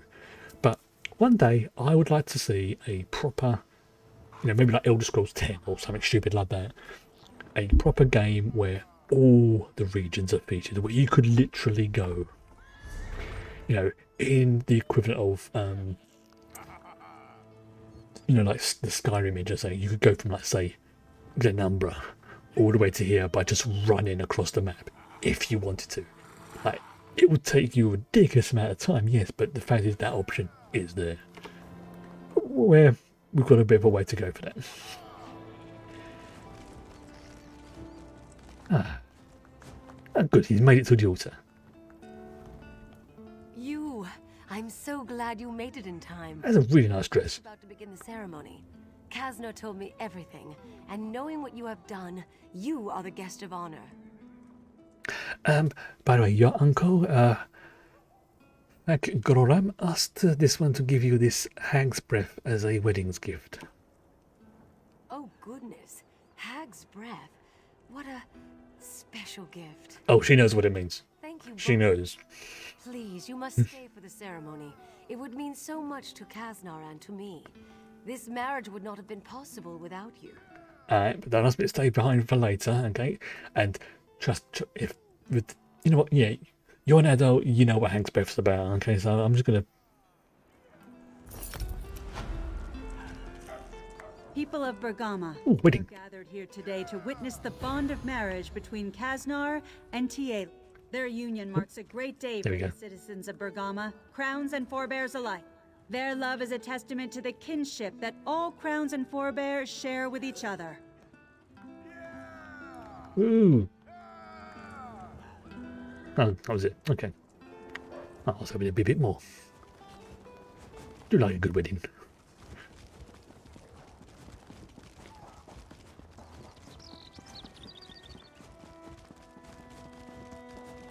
Not when there's too many people. I like it when there's like just a small amount of people. And I've been to some big weddings in the past, like, when there's like a good couple of hundred people, and that was like, oh, flipping hell. I've also been to some where there's actually been probably no more than 30. Oh, see, that one. It just felt. I don't know. It just felt. I don't want to say better, but it was just. My son is. I think I enjoyed that more. Yeah. My wife is wounded, and my son, Tarin, is missing. Why do you test me so, Stendarr? Good question. What happened? We just came here today for some water. The snakes were on us before we knew what was happening. They bit Nissa, and we ran. When we stopped running, we discovered my son, Tarin, was missing. Oh, bugger. Well, this one can help look for him. Then Stendarr has not forgotten us. I have given my wife an antidote, but I cannot leave her side. Makes sense. You will look for Tarin, though. Bless you. I taught him to head for the high ground when in danger, so look for him on the cliffs. Well, don't worry. Khajiit will find your son. And I hope she gets better soon. Poisons. Not good. Oh, excuse me. Letter? Please, Wayfarer. I need your help. Everybody needs my help today. Guard a caravan out of Bergama, a family moving to Benkurai. I am ashamed to confess it, but I failed to honor the contract. I abandoned them, all of them, down at the oasis. Now, why did you abandon them? Because of the snakes. I was snakes again. Caravan from bandits, even dune rippers, but not snakes. Snakes scare the oblivion out of me. They always have. Okay, So I fled, and now I lack the courage to go back. Will you help them? Well, this one understands the nature of phobias, so yes, this one will help you. Take this antidote. I fear some of them may have been poisoned by the snakes, and now lack the strength to escape. I hope it is not too late. Well, Khajiit would treat them if they are poisoned. Now, Chris doesn't have a problem with snakes IRL, but he's not exactly a great fan of them. But I can understand why some people will be like, you know what? Snakes? Nope. Because one of my big fears like that, and I don't mind admitting this, is crabs. I am terrified of them. I can even just seeing a picture of them makes me. Yeah, have some poison instead. Here, feel better. Marvelous. You spared me a horrible, horrible fate, Wayfarer. Thank you. You're welcome. Oh, great, some jackals. I'm trying to pick up some. I didn't want to attack you, but especially when you make that sort of noise. That's very sad. I don't like it when they make those sort of noises. Don't like that. Right. Here you go. There's an antidote. Praise Rupka. I'm getting out of here. Good idea. Alright, another person around here. There you go, an antidote. The poison's burn wanes. I am in your debt. Yes, just go and do what you need to do. There you go. Have an antidote. I'm afraid of wasps. Gone for sure. Thank you. Doesn't help you had an allergic reaction to ones as the wasps. Ooh. See, I know where my fear of crabs comes from. When I was probably about 2, maybe 3, we was on a family holiday up near Blackpool, back in the probably like the late 70s, early 80s, maybe even like 1980s, something like that. And I can distinctly remember digging a hole on the beach, la la la la la, you know, doing the sort of thing kids do, putting their feet in, pretending to be washed out by the sea, that kind of thing, and then something kink on my foot. And yeah, I think you can guess what it was. And I didn't figure it out until I knew something had bit me, and I knew that it freaked me out. I couldn't quite remember exactly what it was. But as I got older and it's like, you know, encountering crabs and things like that, it was, I didn't put 2 and 2 together. I didn't know that was the incident that caused me to be scared shitless of them. And then on another thing that really kind of like confirmed it for a moment for me was another family holiday, and my younger brother at the time, now I'm sitting on the beach having a little bit of a read, and he must have been about sort of 7 or 8 or something. He's come up to me and go, "Look what I found," and he shoved the crab like practically right in my face, and I've just freaked out. And it was like, yeah, you were bitten by one as a kid, Chris. That's why you went all freaky. It was like, I knew I got bitten by something, but I didn't realise it was a crab. It's like, you didn't figure out that's why you have such a reaction to seeing a live crab. And like, I am an idiot. Yeah, full on freak out over it. So I am never going to mock someone's phobias because I will die here. I cannot thank you enough. That's a dick thing to do. I may not understand them, but I won't mock them. Like something like, you know, being, you know, like having an allergic reaction to a wasp or something. Perfectly fine. Makes perfect sense, and I can kind of understand that. But then again, that's kind of the point of phobias. They are a irrational fear. So I mean, technically, I don't really have a phobia of crabs because it's a rational reason for it, because I was freaked out by one as a child, but I can't think what the proper term is for it. And if you say, oh, like in chat someone said, oh, I've got a phobia of wasps because they were stung by one, you know exactly what they're talking about, even though the term technically doesn't really match up, but everybody knows what you mean. It's just an easier way of saying things.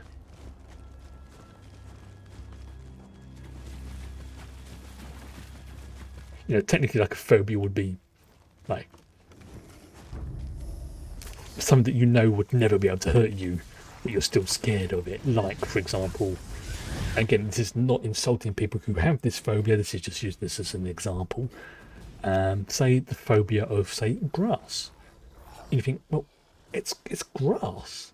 How's that going to hurt you? But that's the point. That's why it's a phobia. It's irrational. And even to this day, I cannot look at pictures of crabs without, as I mentioned earlier, which didn't help when I was watching a rather brilliant, I think it was an episode of like Planet Earth or something, with Sir David Attenborough doing his thing. And there's an island, I think it's in the Philippines, where there's this mass crab migration, and they go from like one side of the island to another. Now, from a neutral point of view, that shit's fascinating, seeing everything going on.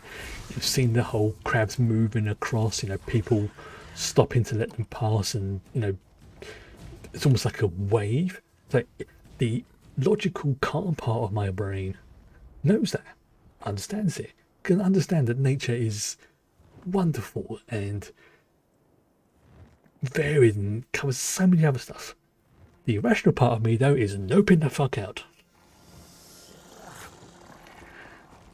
Which is the same, because I love watching the David Attenborough stuff. These things are brilliant. But when that episode comes on, that's another nope. You know, like when some people have a, and again, this is kind of understandable. So again, I'm going to call it a phobia, because I can't think what the proper term is. You know, like when you watch, like one of the ocean-based things, and people have that. That's a deep ocean. Nope.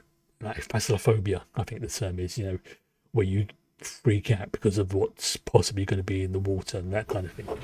Yeah, again, like, don't personally understand it myself, but I can understand that for some people it's like a big nope. So I think, you know, when people insult others or mock them for phobias, it's like, dude, everybody's got at least one phobia. Everybody.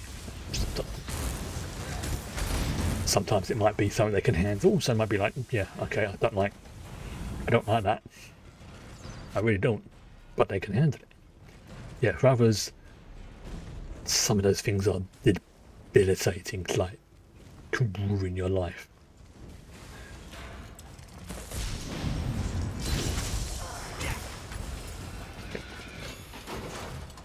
Then of course you have the arseholes who deliberately will expose you to something when they find out, oh look, Chris has got a phobia of crabs. I know, when we go on a school trip to the beach, I'm going to put one down his back. That'll be funny. It wasn't funny. It really was not funny. It was quite unpleasant.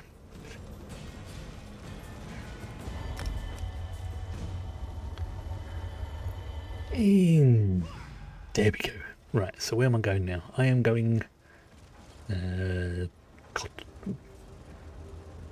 I'm slightly confusing. Okay, I'm going this way. I'll get there eventually. There we go. Some of that, thank you very much. Oh, let's have a look here.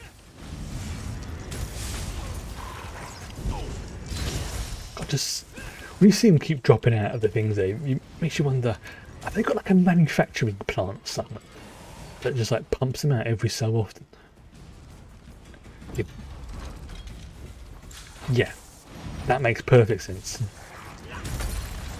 And if you ever played the BioShock games, these things remind me so much of the, I'm going to call them the portals, where the little sisters go to process Adam. You know, like the big daddies come along and they knock on here, and the little sisters go in and out of those holes to process the Adam chemical. Yeah, that's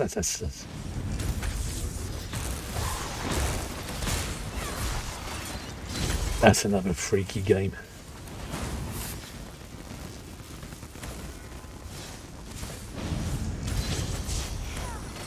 One I might play at some point, but it's also one of those ones that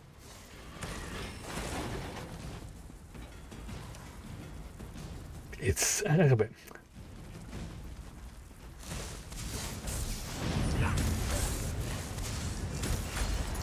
I'm trying to think how to put the thoughts in my head. It's one of those ones that I would have wanted to have played if I didn't know what happens in it. I've been spoiled as to some of the endings and things like that, and some of the things that happen in it. So it's one of those ones if I did play it, I would probably play it off stream, because it's a good story-based game and things like that, you know. But unfortunately, because it is such an old title, and I have played parts of it before, I know what happens in it, and there are parts of the story that don't have the same impact if you know they're coming. Yeah, not a bad thing. It's just, by its very nature, it's just one of those, ooh, I didn't know it meant about sort of thing. Very good game series though. Recommend it if you've never played it before.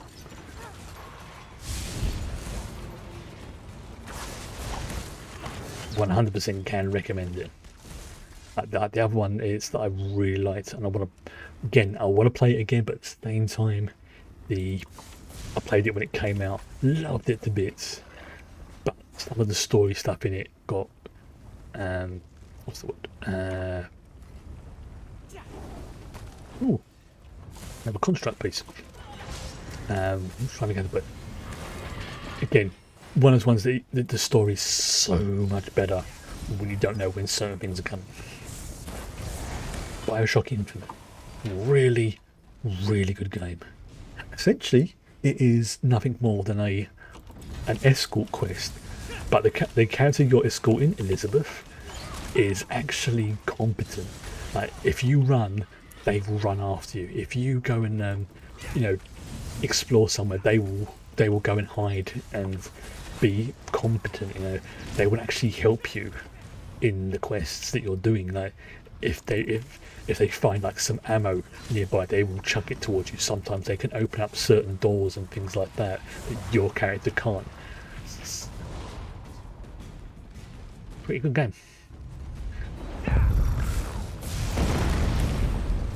Also, the main character, Elizabeth, is basically, she's basically a Disney princess, for want of a better term, in terms of how she looks. Like, she's got that sort of same sort of white. Ooh, Weather Dwarven, what's that? Weather Dwarven cogs. Ooh, thought I saw something crop up on the screen thing.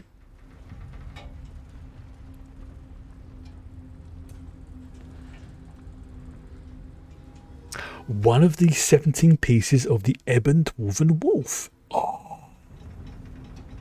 Oh, that's good. That's really good, because that's a mount, and it's the only way you can get it is through doing this thing. And I've only been able to find one of the pieces so far. So yeah, once I get out, I'm doing that. That's good. That's pleased me. That has pleased me quite much. Actually, I've come up here to show you. Where's it gone? Oh, nope. I want that now, because with these woven spheres around it, and that gave me a new one. And the fact there's flame Atronax as well is Well, that's not exactly what we call a good sign. These things like replicators from Stargate.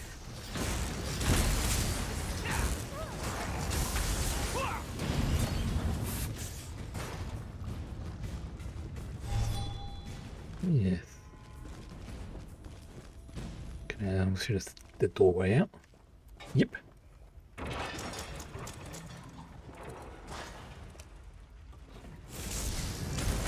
Yeah, I bet the more I look at it, the more these things resemble. And it's, I suppose, yeah, they're sort of spider-like creatures. They're gonna look a bit like replicators. And there's only so many forms creatures can have. You know, something's gonna look humanoid, something's gonna look spiders, something's gonna look like snakes. Close that. Thank you very much. Oh, no, it's a scab. Good for resources, but at the same time, they're also annoying to fight. Delves always have the following. Okay, yeah, I know that. Right, so let's scry for this. Actually, let's see if I can find it first. Okay, where is it? Oh, no, wrong one. No, wrong key. There we go. No, that's that one. Yeah, see the Ebon Dwarven Wolf, and it's a mount. I have got one piece so far out of 17.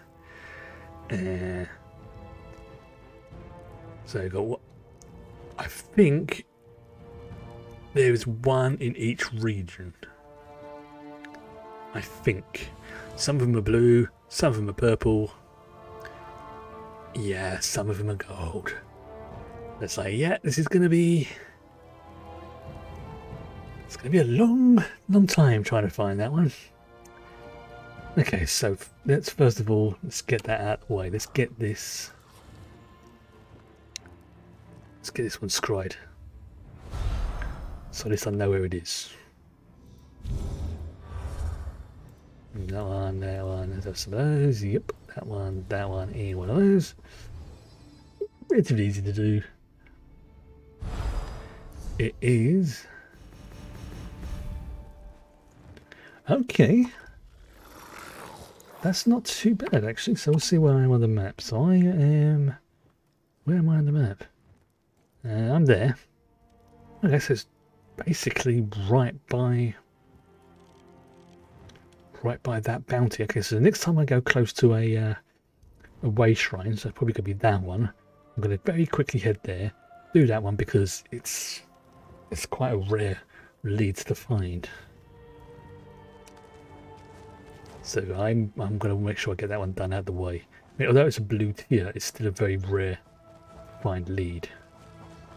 So yeah, kind of need that one.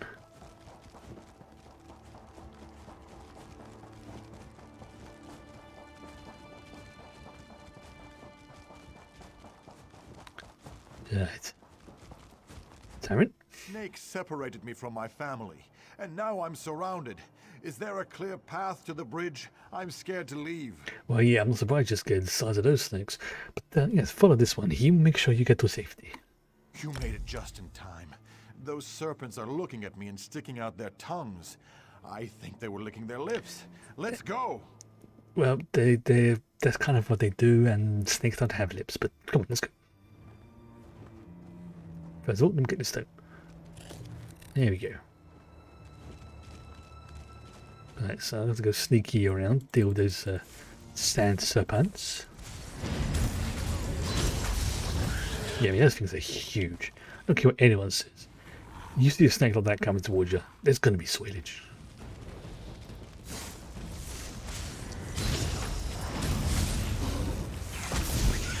And I'm a seasoned adventurer. He's like merchant type person. Like, nope, I'm not going there, thank you.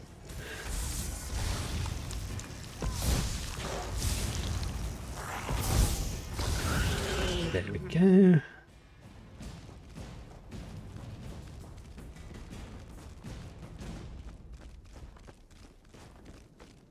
Let's go across the bridge.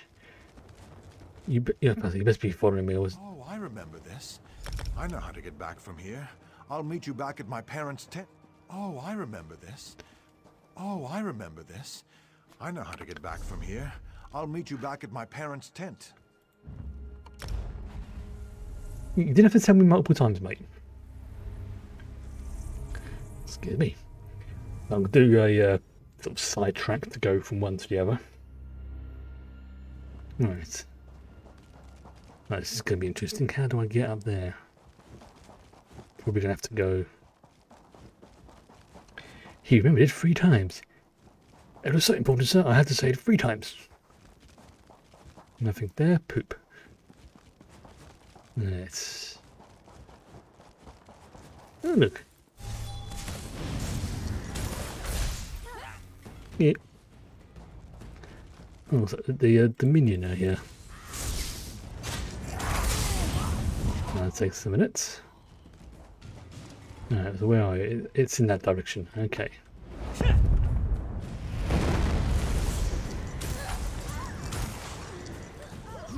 Really, that person was protected because they were standing behind a bit of wood. Alright.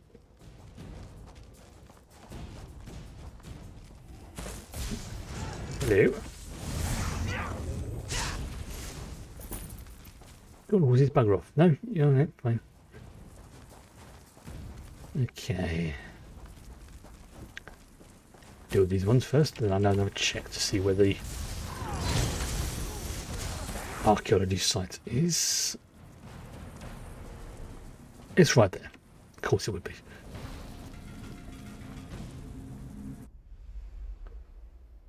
Okay, that is orange. That's a good sign. Yellow. Green. Sweet. Green, that one.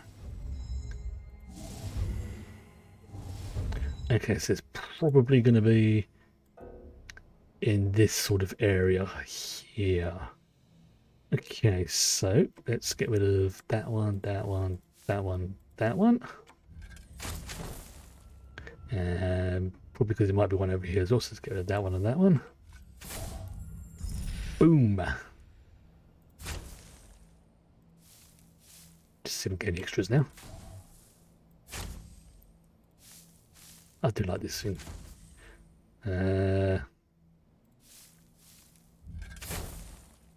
Some there. Get some there as well. Ooh, one bonus item. Nice. I'm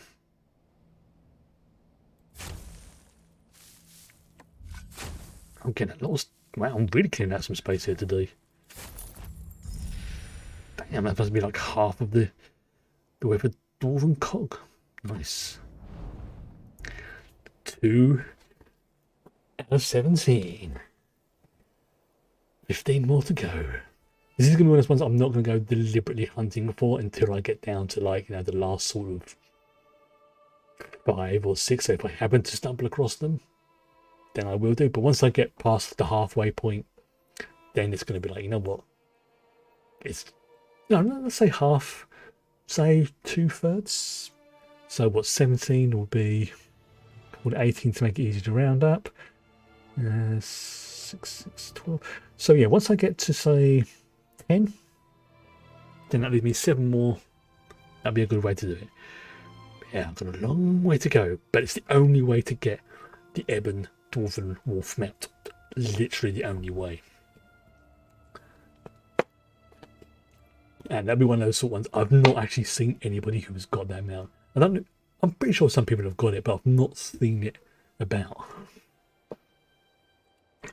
It's not consciously.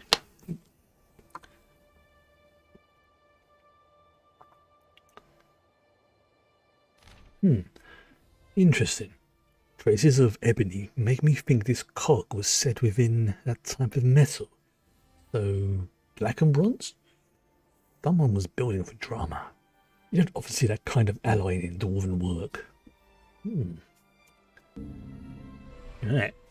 So now I need to go to the Bergama Ray Shrine, which I think is... yeah, it's going to cost me a few gold, but you know what? I don't care.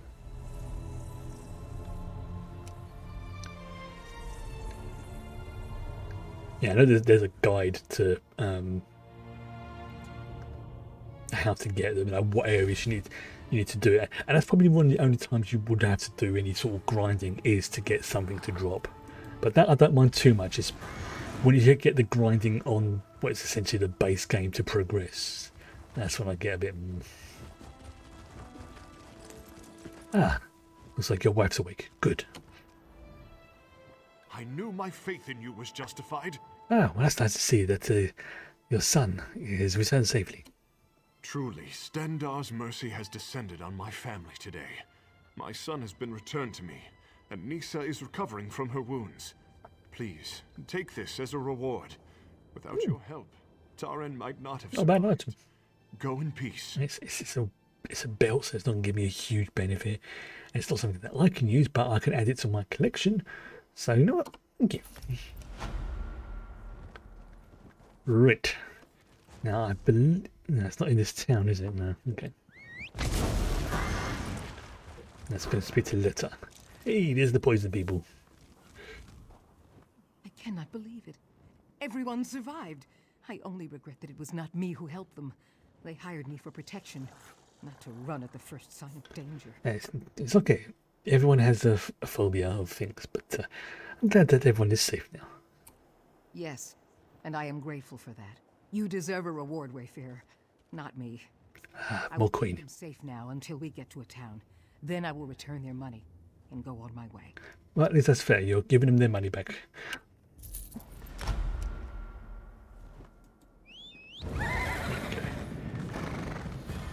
Actually, could just end up, keeping their cash and be like, nope, these things happen. So, yeah, I kind of panicked. I wonder what the hell that was dropping there. Something's having a duel by the looks of it. Yeah, that's what's happening. There's some duel going on. That's why that flag's dropped. It make me wonder.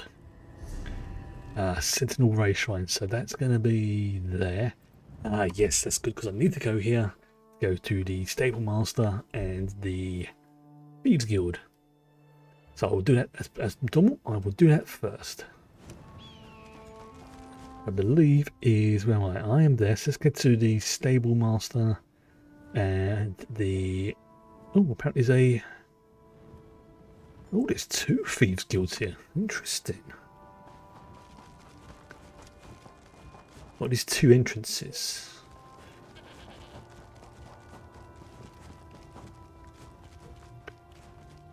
Wow, that's subtle. That is really subtle. Just a great big door with a symbol painted on it.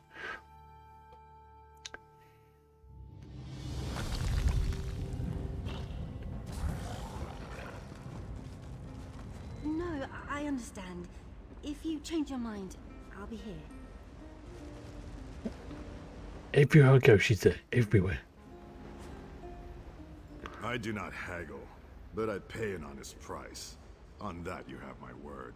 Good. Right. Sell. Yep. Sell. Ooh, sell. Going to launder. Yes. Brilliant.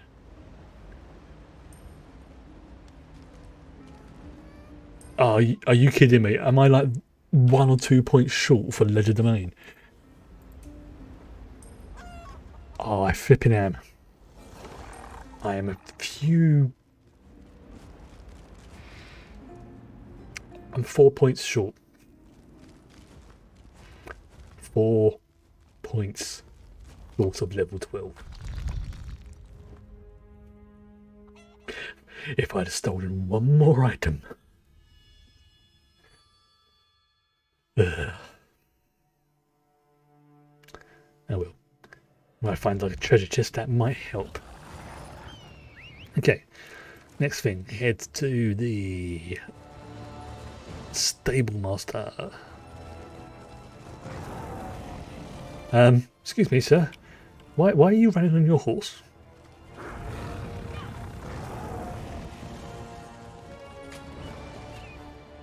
Oh, wrong person. Where's the stable? Oh, there's the Stable Master. And gets crammed out to 27. Yeah, that means now all my mounts go down. At least on this character, they're a little bit faster. Not a huge amount, but it all stacks up.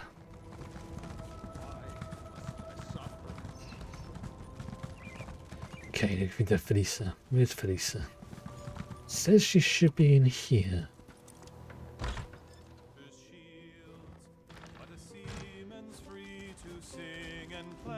There she is. Can you not see that I am reading? Can you not leave me to my book? Please. This is all I have left. Oh yes, that's the dude's wife who we encountered in the temple-like area. Well, Armin wants you to know he succeeded and will soon be home. My husband? Armin? Gods, I believed him dead long ago. He finally found his ancestors' remains? Yes. I cannot believe it. This is good news. Yes, it is just... I need time to digest this. Thank you, though. Thank you so much. Why do I now get the feeling that if she thought that he was dead, she's moved on, and yeah, that's all. You know, accepted his death, took up reading. Yeah, that's. Oh dear.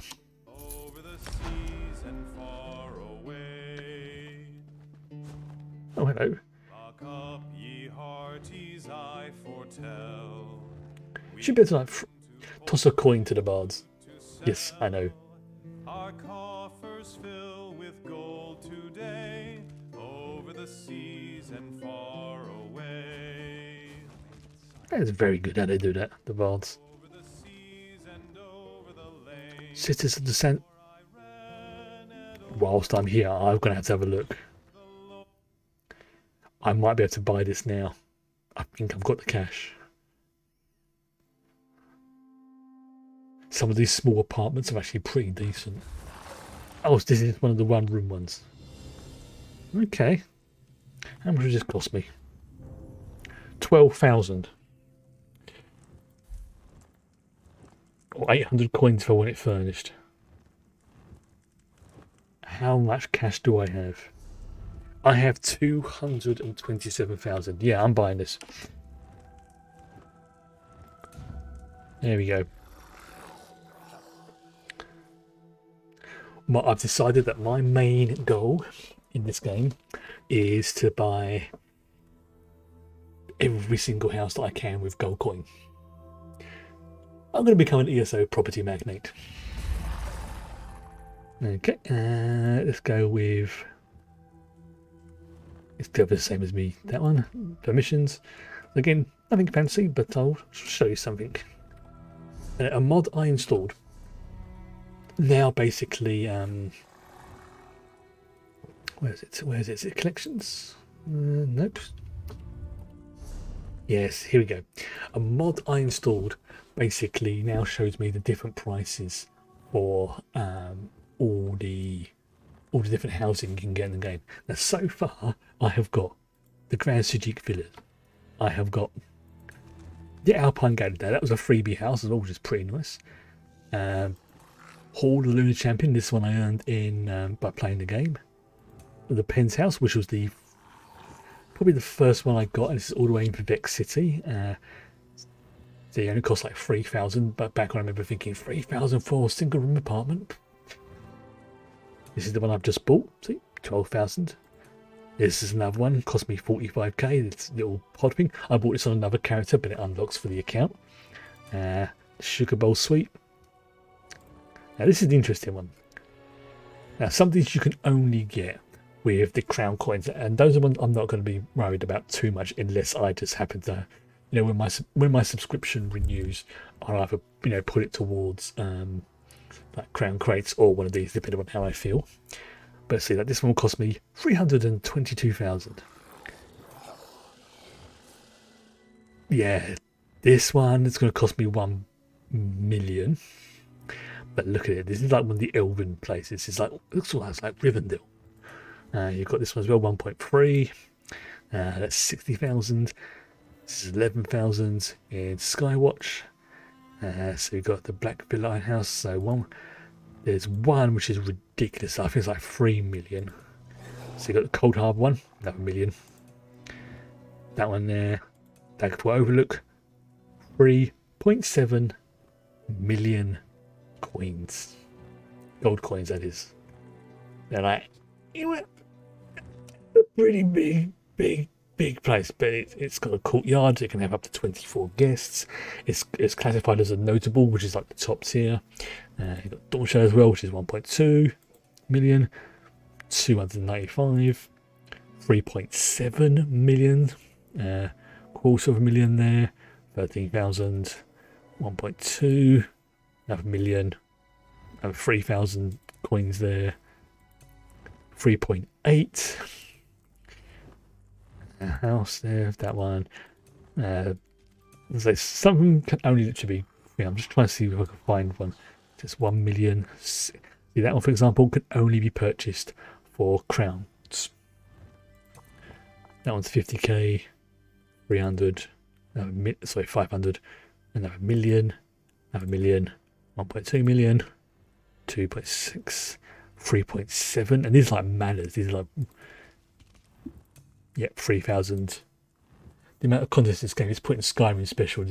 Yeah, when it first came out, I can understand why people were a bit thing, but honestly, considering what the game has in it now, it's incredible. It really is. 1.2 there, 195, another one. See, this one, for example, the Clockwork Laboratory, that one can only be purchased for crowns, and that will cost 12,000 or 15,000 furnished. What I might do one day, just go through and buy like the 3,000 like ones and something like that. But I barely decorated the first one yet, so right. So I need to go to that one. Yep, the Sentinel Way Shrine. I'm just going to the Bergana Way Shrine again. Right, okay, which is there. Yeah, the coins are the premium currency. I mean, pretty much, I'd say 90% of the stuff in this game you can buy with gold, in-game gold. But the premium stuff, like there's a few mounts that can only be got with the coins, crown coins. Some of them, though, you can sort of sell and swap them around, things like that. Like, I mean, I'll show you, for example, it's... See, I've got 300 because the last time I did it, I just got loads of stuff for the account and things like that. But, oh, no, the wrong one. Until next time. Or the Crown Store, that's it. Let's see, some of them, for example, actually get the little Khajiits. Like, I got sent this, the piggy, as a gift. My sister who plays this game sent me that as a gift. I have the merchants, so I've got those as well. You've probably seen me use those from time to time.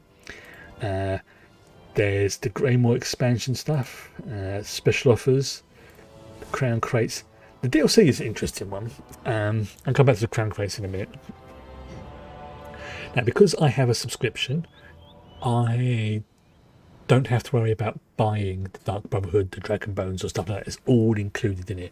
But if I knew that, say, for example, my subscription was going to end, say, next month, and I had, say, 3,000 coins, crown coins, but I really wanted to play the Dark Brotherhood, I could buy the DLC, and boom, that's it, permanently unlocked. So then, even if I never pay another subscription, that DLC is now permanently unlocked.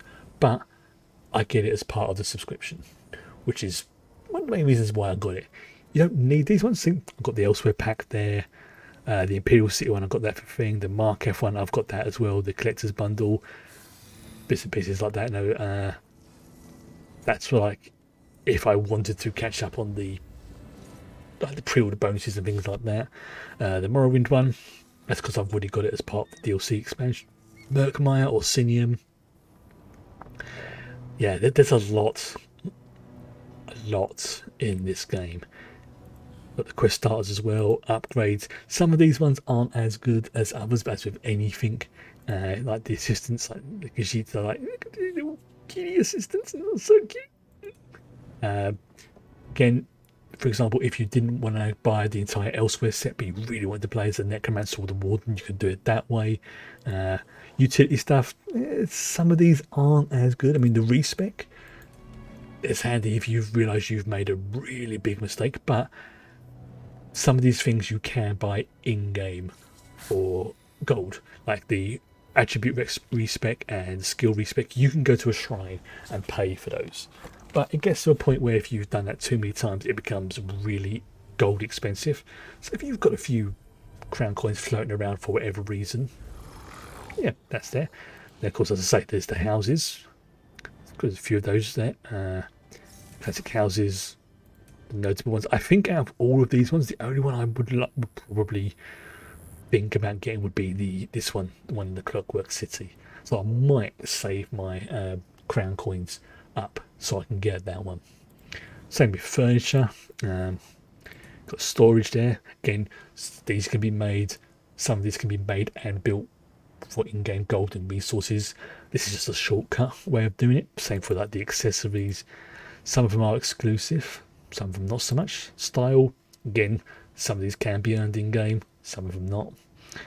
Crafting, wardrobe, dyes, mounts. So like for example, you've got the you can preview these as well. That's what it would look like, which is pretty cool. I like that you get some of these things, not all of them obviously, but some of these ones you can preview what they would look like. So if you're trying to go for a particular look or build, you're like, what does this one actually look like? I don't want to get it and it'd be stupid looking for this character. But I mean, look at that, that's a huge Khajiit. So again, this is the sort of stuff that I would use my crown coins for. If you ever decided to get a subscription, these will be the things I would recommend getting, because these unlock for the entire account. Anything that unlocks for an account is always worth getting. Anything that's only like per character, think very carefully before you decide to get it. Let's see, you've got Earth Signs. I think that's one I got last time. I think it was the bear. Yes, I've already got the bear. So we've got the lion. Look at that majestic bastard. Different horses. Look at that. You can just very quickly go through them as well. Again, oh, look at that one. That's beautiful. There's a big goatee. He's a wolfie. Look at that, he's a good boy. A camel. And a guar. Now, going back up to the crown crates. Yeah, every so often, if you've linked, I think, your character's account to, I think you have to link it within your account settings. But every so often, and I get this happen randomly to myself as well, because obviously I'm streaming it, they will chuck an occasional free crate, or there might be a as a drop, or there might be something like they do like a premium event. Now, if you watch anybody who's streaming ESO when this event's going on, there's a good chance you will get a free crate.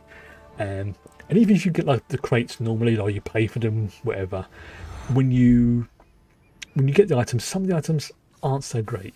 But what they allow you to do is they allow you to get rid of the items or the duplicates that you've got and convert them into the crown gems, which are, if you've ever played Star Trek Online, these are the equivalent of the Lobi from that. And what you can get from here, for example, is you can get just little, just like little basic stuff. Or recommend with the potions, because you can get these for the login rewards. Then you can start getting things like rising capacity things, repair kits, experience skulls, or maybe dice, that kind of thing. Or maybe costumes, or what do you call them? Decorations, maybe pets. You start getting the mounts and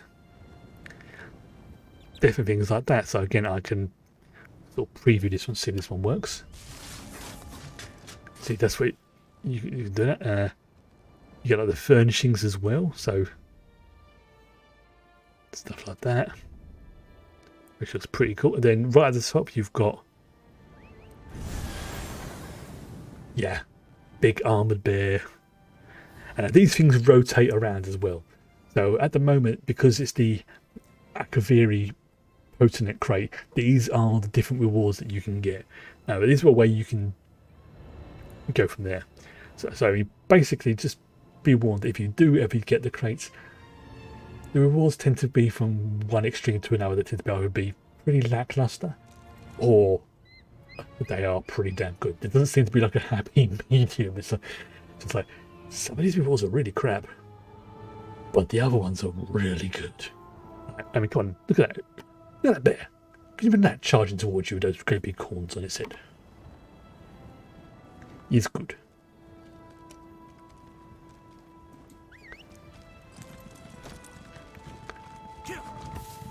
But again, you don't need those things to play the game. They just speed things up, or they just give you something that's a little bit cosmetic, with the exception obviously of the DLC. You know, even then, you don't need the DLC. Holy crap, that's a big statue. You don't need the DLC to play the game, but there's stuff in there that you might be interested in.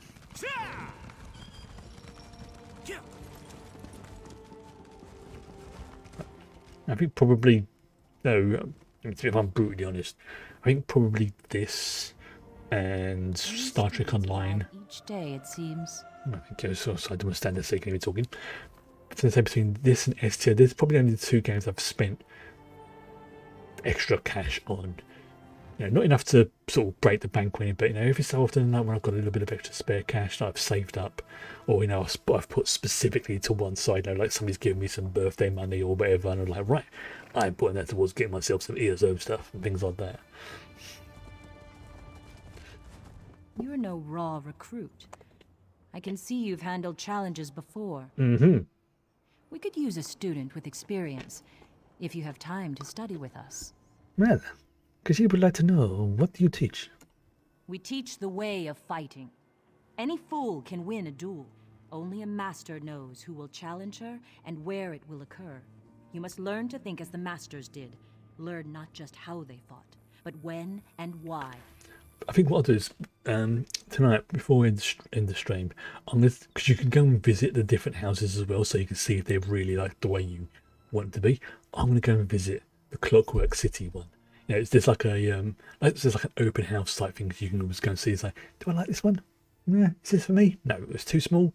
Or I don't like how that's going. Or you might go there and go, no, this is really freaking cool. So many has. So I'm going to end the stream by going to visit there because I want to go and see it. School, you must learn the most important lesson, the one of history. True. Speak to Smith Nabinum and answer his riddles. You'll find him working Riddles. the forge. Oh no. After he is satisfied, we shall talk.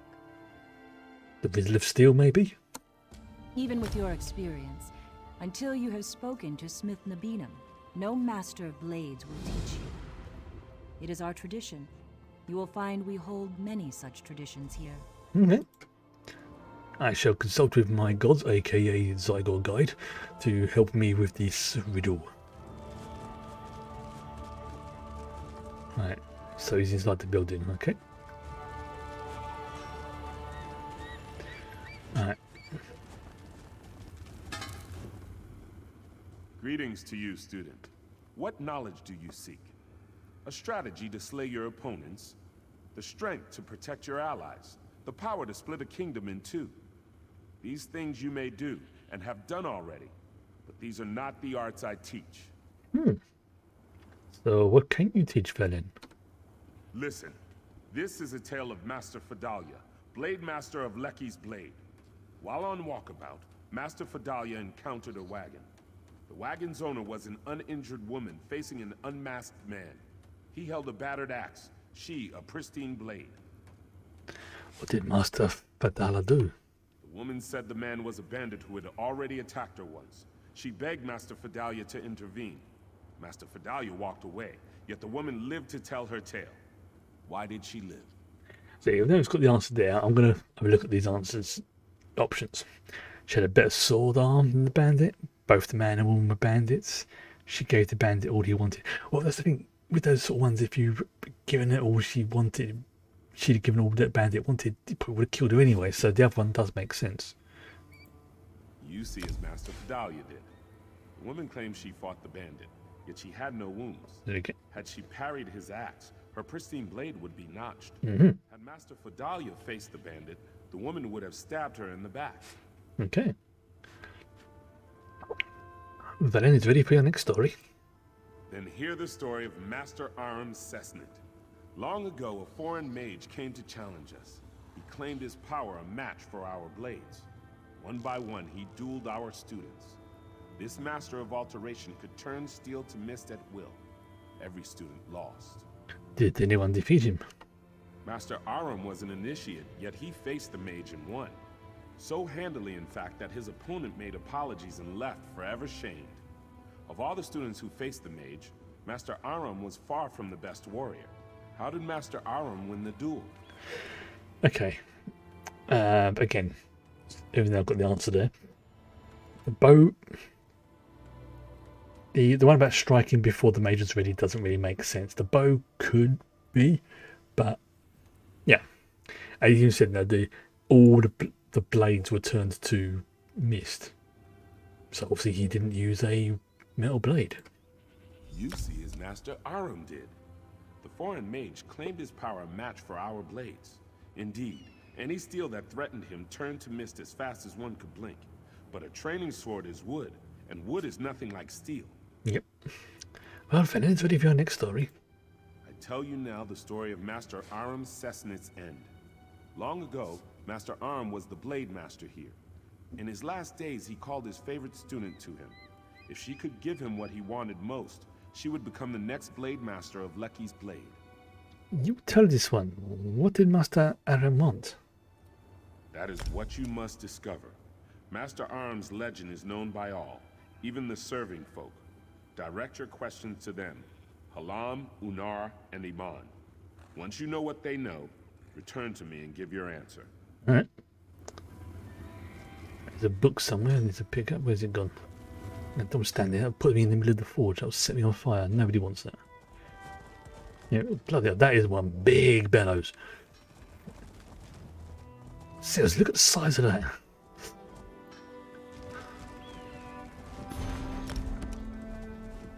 I mean, that's huge. I mean, granted, that's a big forge, but even so, that is huge. That's a big one. Right. The stables are not as busy as they once were. Still, I will care for all beasts that seek shelter within. You know of Master Aram, yes? Anyone who knows of our school has heard of him. He was the master who brought the teachings to so many, tireless in his quest for perfecting the blade. What became of him? In truth, no one knows. Many tales were told about his last battle with a group of bandits. Some say he survived and went on to roam the sands beyond Lecky's blade. I can't imagine that myself. I wonder if you could use the heat of the forge to drive the bellows.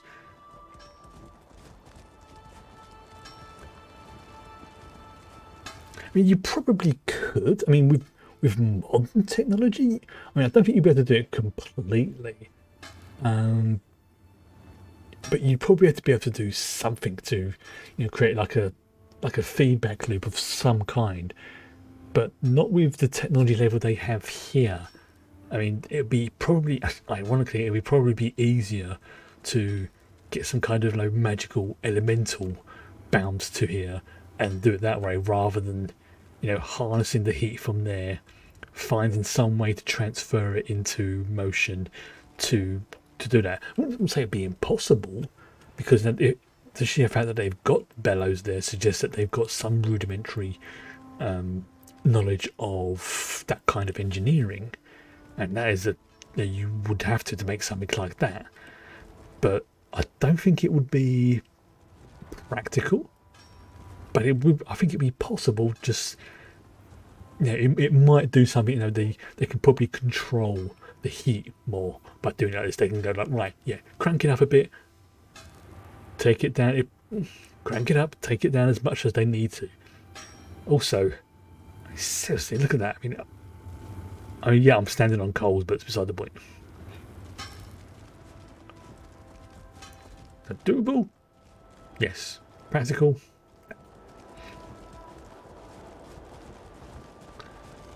Oh, some blessed thistle. I like that. Yep. Hello. It's good to see persons of renown traveling to Lecky's Blade to train with our masters. I wish you well, traveler. What do you know about Master Aram? Like many here, I came to Lecky's Blade to become a great warrior. Despite my training, I lack talent with a blade. I returned to my family ashamed. I just suddenly thought, one of Master Aram's lessons. I mean, if they weren't in the middle of a desert, they could probably have some setup like a water wheel to turn and every so often push down on the bellows or to drive it or something like that. That could work. But yes, what was the lesson, by the way? We do not choose when we rest. To give up the hard road is to bring suffering to the next traveler. Basically, never give up. 10 years I've trained since that day. I'm no master, but if my family needs me, I can defend them. That's good to know. Yeah, there's they struggle to get water. I mean, you see there's wells, there's this thing here, the hood. So that's more from like the groundwater and everything else being brought along. But yeah, there's no way they could use like an aqueduct or anything, because that would just be ridiculously expensive, and it would probably evaporate with the heat and everything else as well.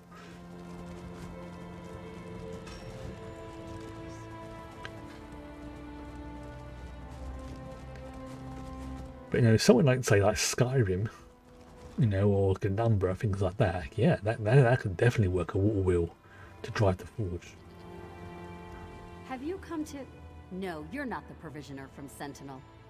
I've had to send farther and farther away for simple things such as salt and grain. See, yeah, they're obviously having trouble with even simple stuff like salts and grains. So, I mean, if they could get a guaranteed water supply to them, have it be part of the system, then yeah, it could work. Forgive me. These students mock my temper. You think I'm the old master's reincarnation the way they bellyache. In any case, I know only the stories, such as the one about the enchanted knives.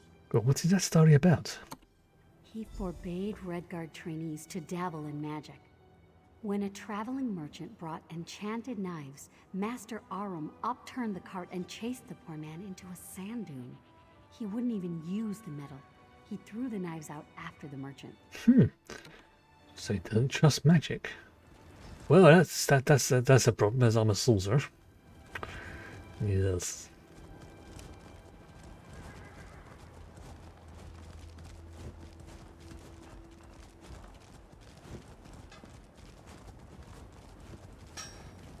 Okay. There's the person that uncovered. If you want to discover what Master Aram's favorite student gave him, you must speak with the servants of Lecky's Blade. Well, lucky enough, I have prayed to the god Zygar, and he has given me an answer. Velen is ready to answer your riddle. Excellent. Then tell me, what did Master Aram Cessnant want at the end of his life? What did his student give him? She asked him to get her blade back from the bandits, giving him a last battle. You see as the young student did so long ago. By that time, Master Aram was old and weak. No Redguard wishes to die in bed, but it's shameful to take one's own life to avoid hardship. Master Aram left, not to die, but to face one last battle. Yep, that's a common trope among warrior cultures. You must tell this one. Do you have any other stories? Learn what you must from me. Now it's time to test your mettle. Speak to disciple Rafa Afhaba at the dueling arena, and if you pass his test, you will meet with Master Fidalia for hers. Understandable. I suspect I might be winning this duel. Unless they have some way of preventing me from using magic, in which case I'm screwed. Ooh, there's a book over here. Nope, but there is some mountain flower. Oh, there's a book. And my horse is standing on him. Lovely.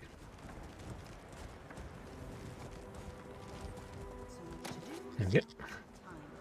Where's this person I need to speak to? Disciple Refia. Okay, disciple. Here, the best blades of our generation train and hone their skills. You've seen many things, but do you think you can count yourself among them? I think the odds are in my favor, but Khajiit is willing to learn. Then we'll see the make of your steel in battle. My students have trained for seasons, but you have the experience of true battle. If you can defeat them all, then I will count you as an equal to them. If not, then I have no time for you. That's fair. Disciple Tafia at Makela mentioned Valen's prior experience as well. Ah, she's as sharp as a knife's edge even when she seems otherwise occupied. I see the way you walk, and it tells me you know how to handle yourself against others. That could be said. But please indulge, Khajiit. Have you noticed anything different about the school? Like Tafa, I have not seen anything with my own eyes. We are both unsettled, but the source is veiled. Perhaps it's the wind. Perhaps it's something more. Hello. Well, students. I know, just give me a second to get comfortable. Only after this will Master Fadalia teach you. There you go. You can get comfortable in my lap? There. Oh, the other day, this Khajiit here, I'm playing D&D with my mates. We're about halfway through the session. It's going okay. We're getting a nice bit of combat and stuff going. We're doing a sort of, in like an arena battle, and she decides she's going to start walking around behind the computer. In the middle of the session, my computer just shuts off because somebody accidentally knocked out the power cable to the computer. Yeah. It's a good job I have a UPS on a power supply type thing. Because it's like, yeah, that could have really messed... Yeah, that could have really fudged up my hard drive.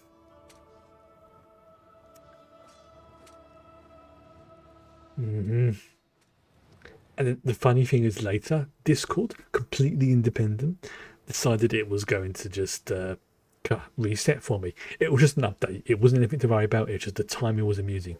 And my immediate reaction was like, really, Cat? You've done it again? As I've turned around, she's the other side of the room with her. That wasn't me. That was not me this time. Expression. At attention, whelps. We've got a challenger.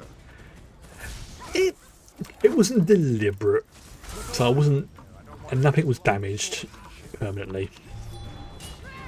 But there was, for a brief moment, a bit of panic, and also, if I'm to be fair, later on she did kind of do a what I can best describe as like an apology type thing, where she sort of came over and was like, did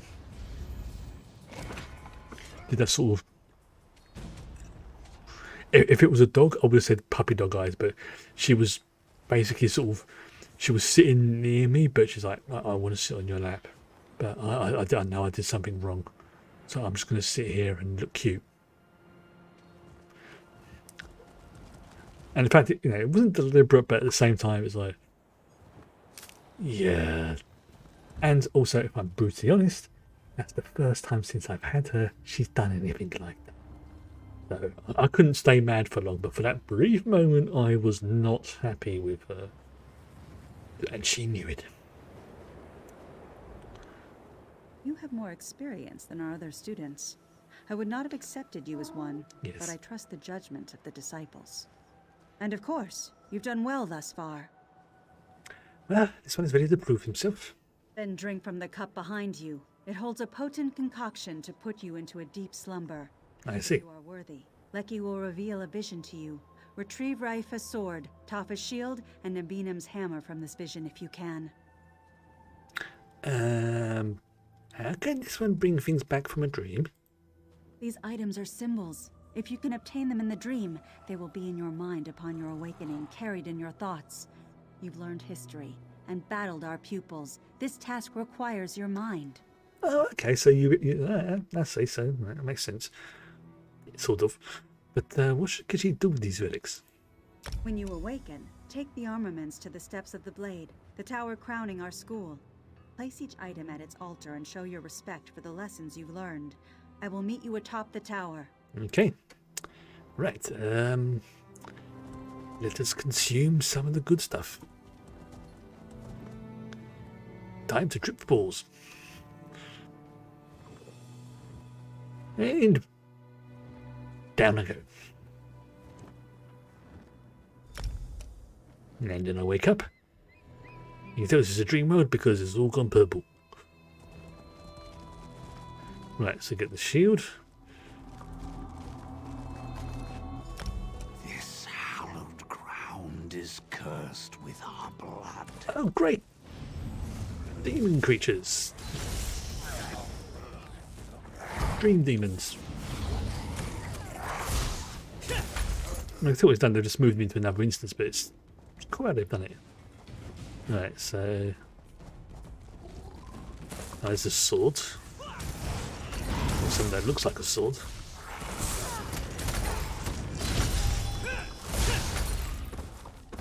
You right there? I'd say that. Oh, it's a hammer, even. The Master's secret must be revealed. Okay, it's talking to me.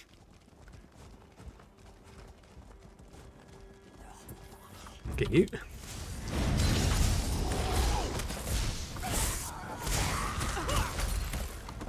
Alright. So once we do run up these steps, alright.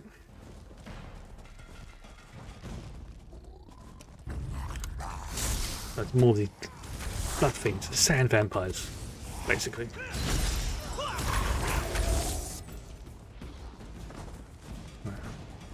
Oh, so I can pick up a sky shot in a dream. Interesting.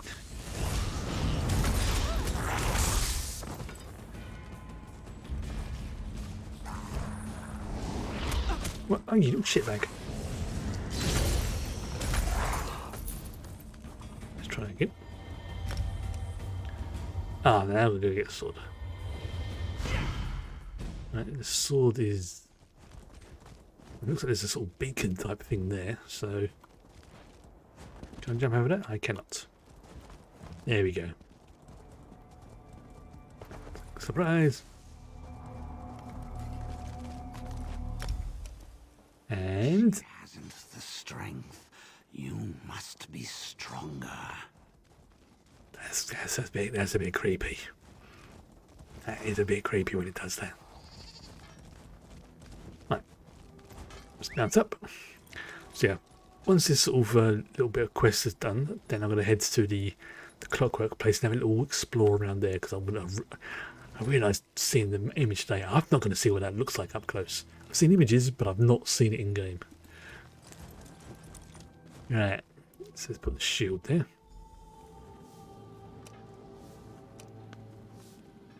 Okay, let's be prayed at the shield. I think this is the hammer. Yep.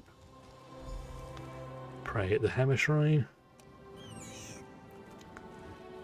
Yeah, you can see they're kind of like ethereal, not really there, which makes sense if they're dreamy. That's what they call them, tokens. Okay. So let's go in here and let's go sit on the prayer rug even. Another fine batch of flesh. Vidalia, you've done well. I beg you, what? Stop this madness. Don't be weak. Now stand aside, for I wish to feed. Is he a chaffing vampire? No, I cannot allow this to go on. Fool. Then I will take your blood myself. He is fudging vampire. We need to have a talk. My secret is revealed. I provided our old master with his life source, the blood of our students, but no more. Though it means my death, I'm glad you've witnessed this. Before you kill me, I must beg one favor of you. Destroy Master Aram Sesnet. Master Aram? The land thought he died long ago. Yeah, you're a shit. If there's one thing I can't stand about Alakir, all the damn vampires. He did. Great film. He's returned as a foul undead creature, a vampire. Oh look, vampires again. My blade against one so revered, but no such respect compels him. I couldn't defend this. Love that film. Couldn't even defend myself. In case anyone's wondering, Lost Boys, an amazing. If you like vampire films, it's a must-watch, and it has a kick-ass soundtrack. Okay. Are you heard then? People are strange. Concealed. I've already fallen to his curse. It is how he compelled me to call for more and more students. Here, he feeds on our strongest. I'd hoped to stop him with your aid. I was too weak. I wonder. I'm just checking something.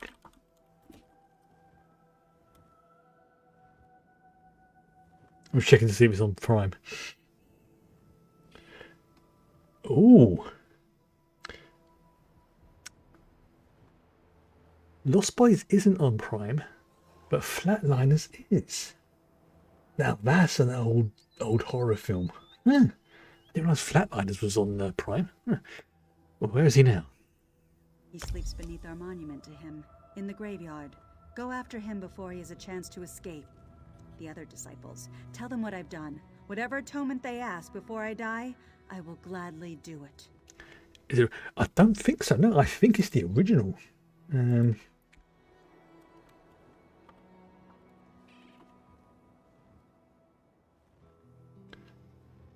No, it's the original, 1990.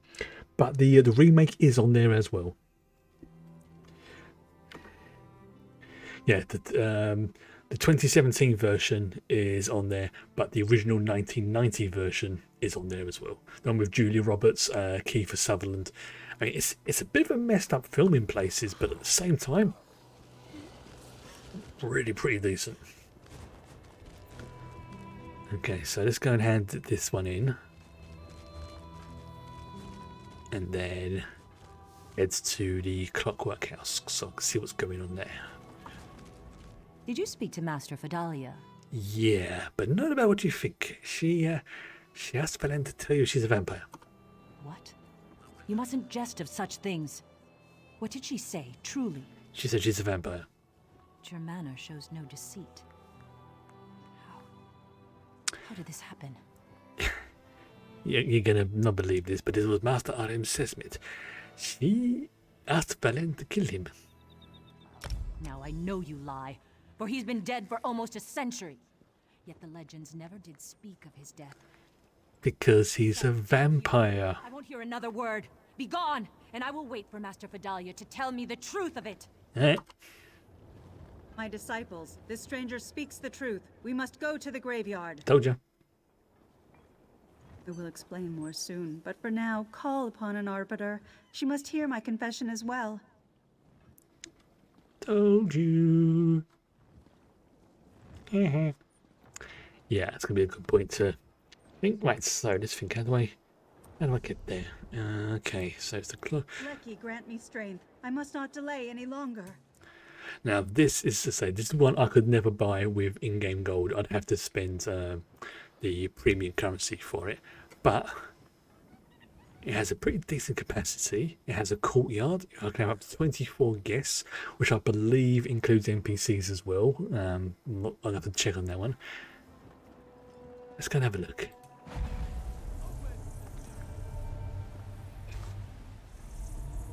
Let's go and have a look.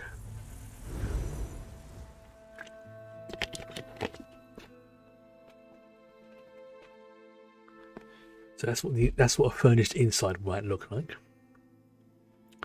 The observatory prior. See, I am leaning towards getting this as the next thing I spend my in-game crowns on when my subscription renews. Holy mackerel, that's a drop. So this is where I would arrive. But I'm actually inside the Clockwork City. Can I please tell me I can get down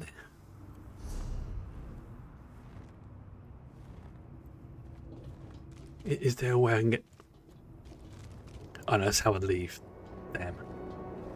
Okay. That's one of the coolest fudge entrance. Okay. So, looks like I can't get to there from the outside. Looks like I have to go in and then up onto the platform to get out to here. That's fine. So this will be where the you know, like the entranceway stuff would be. Let's go check on the inside. Okay, this is pretty cool. So that's how I get to the landing. Alright, yeah, this makes sense. Let's go this way first. Looks like I can make a pretty nice vault. I'm trying not to look to the left because I've seen it's a really big area and I don't want to have that spoiled. Oh, there's a sub-level. Okay, let's go and check the sub-level first.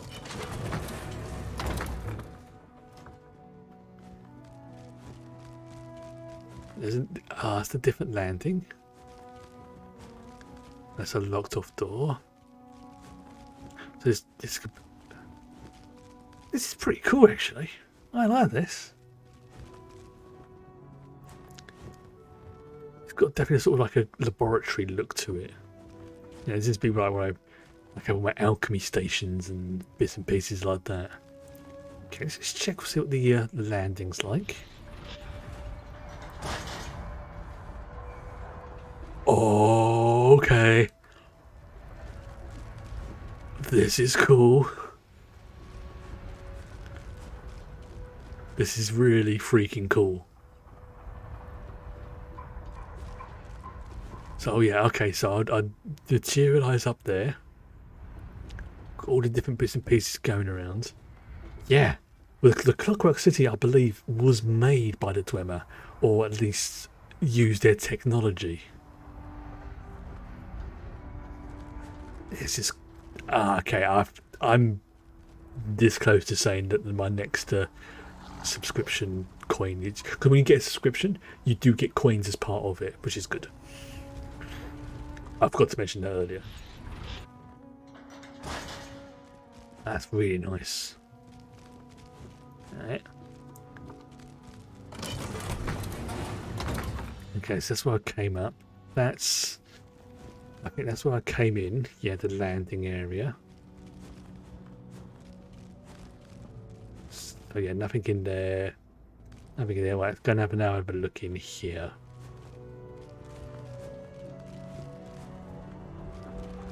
Oh, this is...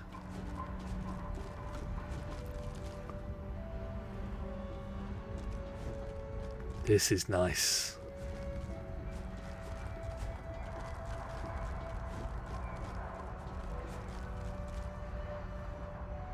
This is really nice. I can see why this is a premium one now, because of all the moving bits and pieces. This place makes you feel like the master.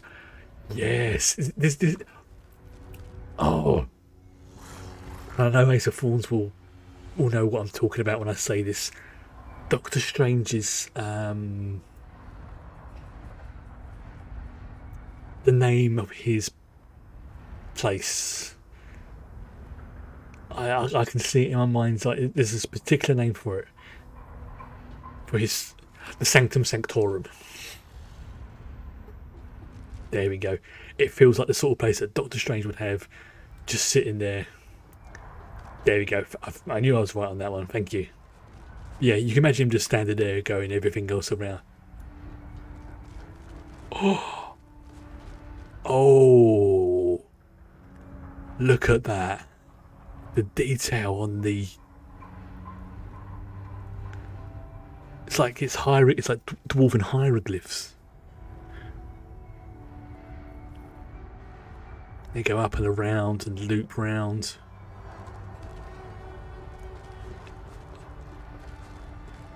I love that they have this as a feature where you can come and preview what the house is like. Dwarven punch cards. Yes, perfect. So yeah, that's why I came in. Go back onto that landing again. I want to check something. Okay, so I can't go. Doesn't look like I can get up onto there. No, okay. It looks like that you should be able to get up onto there though. You see, it looks like there's like a platformy type area there. It looks like there's a. Let's get back in there. I might have missed something. I mean, look at the manor place I had before, where the big mage house. I found stuff there that I hadn't discovered for like a year afterwards. There probably is something I can do, like maybe even like put up. Oh, okay, so that's the dome I saw from the outside. Okay, that's that one.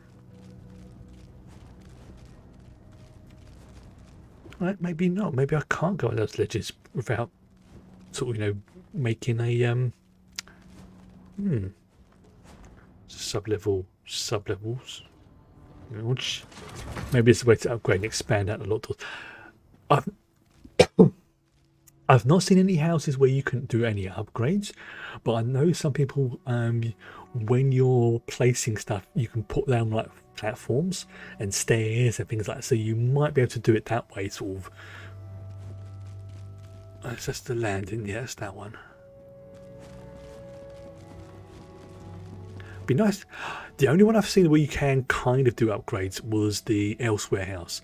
So it might be that that's a feature they only brought in sort of recently, but even so, this looks amazing. This really does have that, sort of, as you say, like the master of reality and time and stuff like that, especially this bit.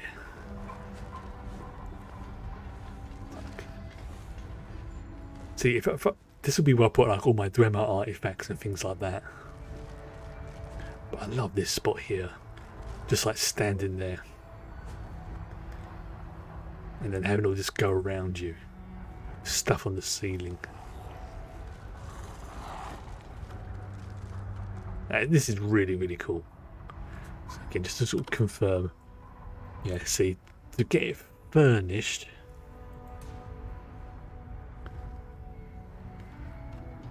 Wait, can I preview it being furnished as well?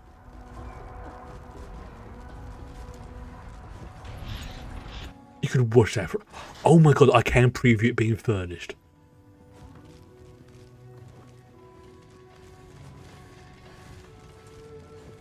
So if I spend like the extra 3,000, I should get all the Dwemer stuff as well. And of course I can then move these from this house to another one if I wanted to. I wasn't sure if I could do that, and I can.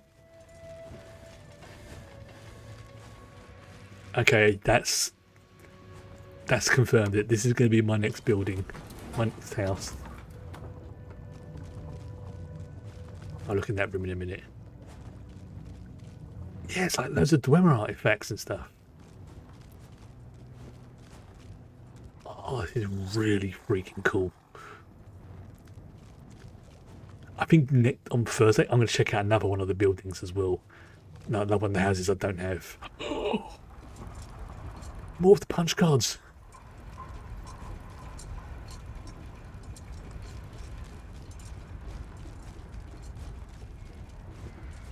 Wait, I don't think were these here before? These mechanisms, I don't think they were they?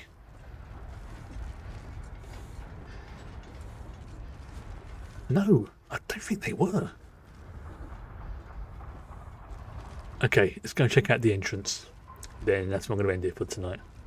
No extra pumpy things. Yeah, on Thursday, I'm going to end things again, checking out another one of the places. Do the same thing before, go through it, right, being up previewed. Yeah, I think what we'd have to do is like lay in a platform. Oh lordy, that's just like, ooh. Yeah, laying a platform that's maybe would allow me to like have steps going up to there. Because I can't do anything now because obviously it's not I haven't purchased it, so I can't do any decoration. But I think, looking at the way that's organised, I think if I had like a ladder or platforms, I could probably do it. Assuming, of course, that the platforms are things I can actually stand on and I don't fall through them. This. Yeah, this is my new goal now for this game, is to get this and to get it in the furnished version. So this may take me a little while because my subscription, I believe, runs every 6 months. So it may take me about a year if I don't spend any extra cash, but this is a goal. This is a goal now to get this one. And with that, as I've just seen what the time is, this is what I'm going to end things for tonight. Obviously, going to be back tomorrow with some more of the Farscape watch party, where things are really starting to get good. And yeah, Thursday, definitely playing some more ESO as per normal. And at the end of Thursday's session, we'll check out one of the other buildings as well. Probably one of like the really high-end ones, just because there's a ridiculous number of them that are really good. Like, in fact, you know what I'm going to do? I'm going to look to sort of get an idea. So this is the Clockwork Laboratory. I think there was one in Coldharbour. Yeah, that's 1 million coins there. Now, wasn't that one of the? Let's have a look. The Ebony Flask. That's a cheap one. I want one of the really. That's what I've just done. Yeah, that one. The Amber Domicile. Low. Not that one. Not that one. No. I'll check one of these ones because one of them is like really expensive. Like the one that was like 4 million. It's like, yeah, that's going to take me a while to get there. Is it, Elsewhere Meadow maybe. No, I've decided. Surreal Estate. Yep, it's just what it says there. The Surreal Estate. This overlooked acreage atop a floating plateau in Molag Bol's Oblivion realm of Coldharbour is available to be developed how you like. It doesn't like it can be furnished though. Oh, see, some of them require. Oh, I can get that one for gold. Okay. Yeah, see, some of them require certain achievements to get. And I've got that one by the looks of it. I think I can actually. Yes, because I've beaten Molag Bol. But yeah, we'll pick whichever one I'm going to do on Thursday. In the meantime, I'm going to bed. So, good night.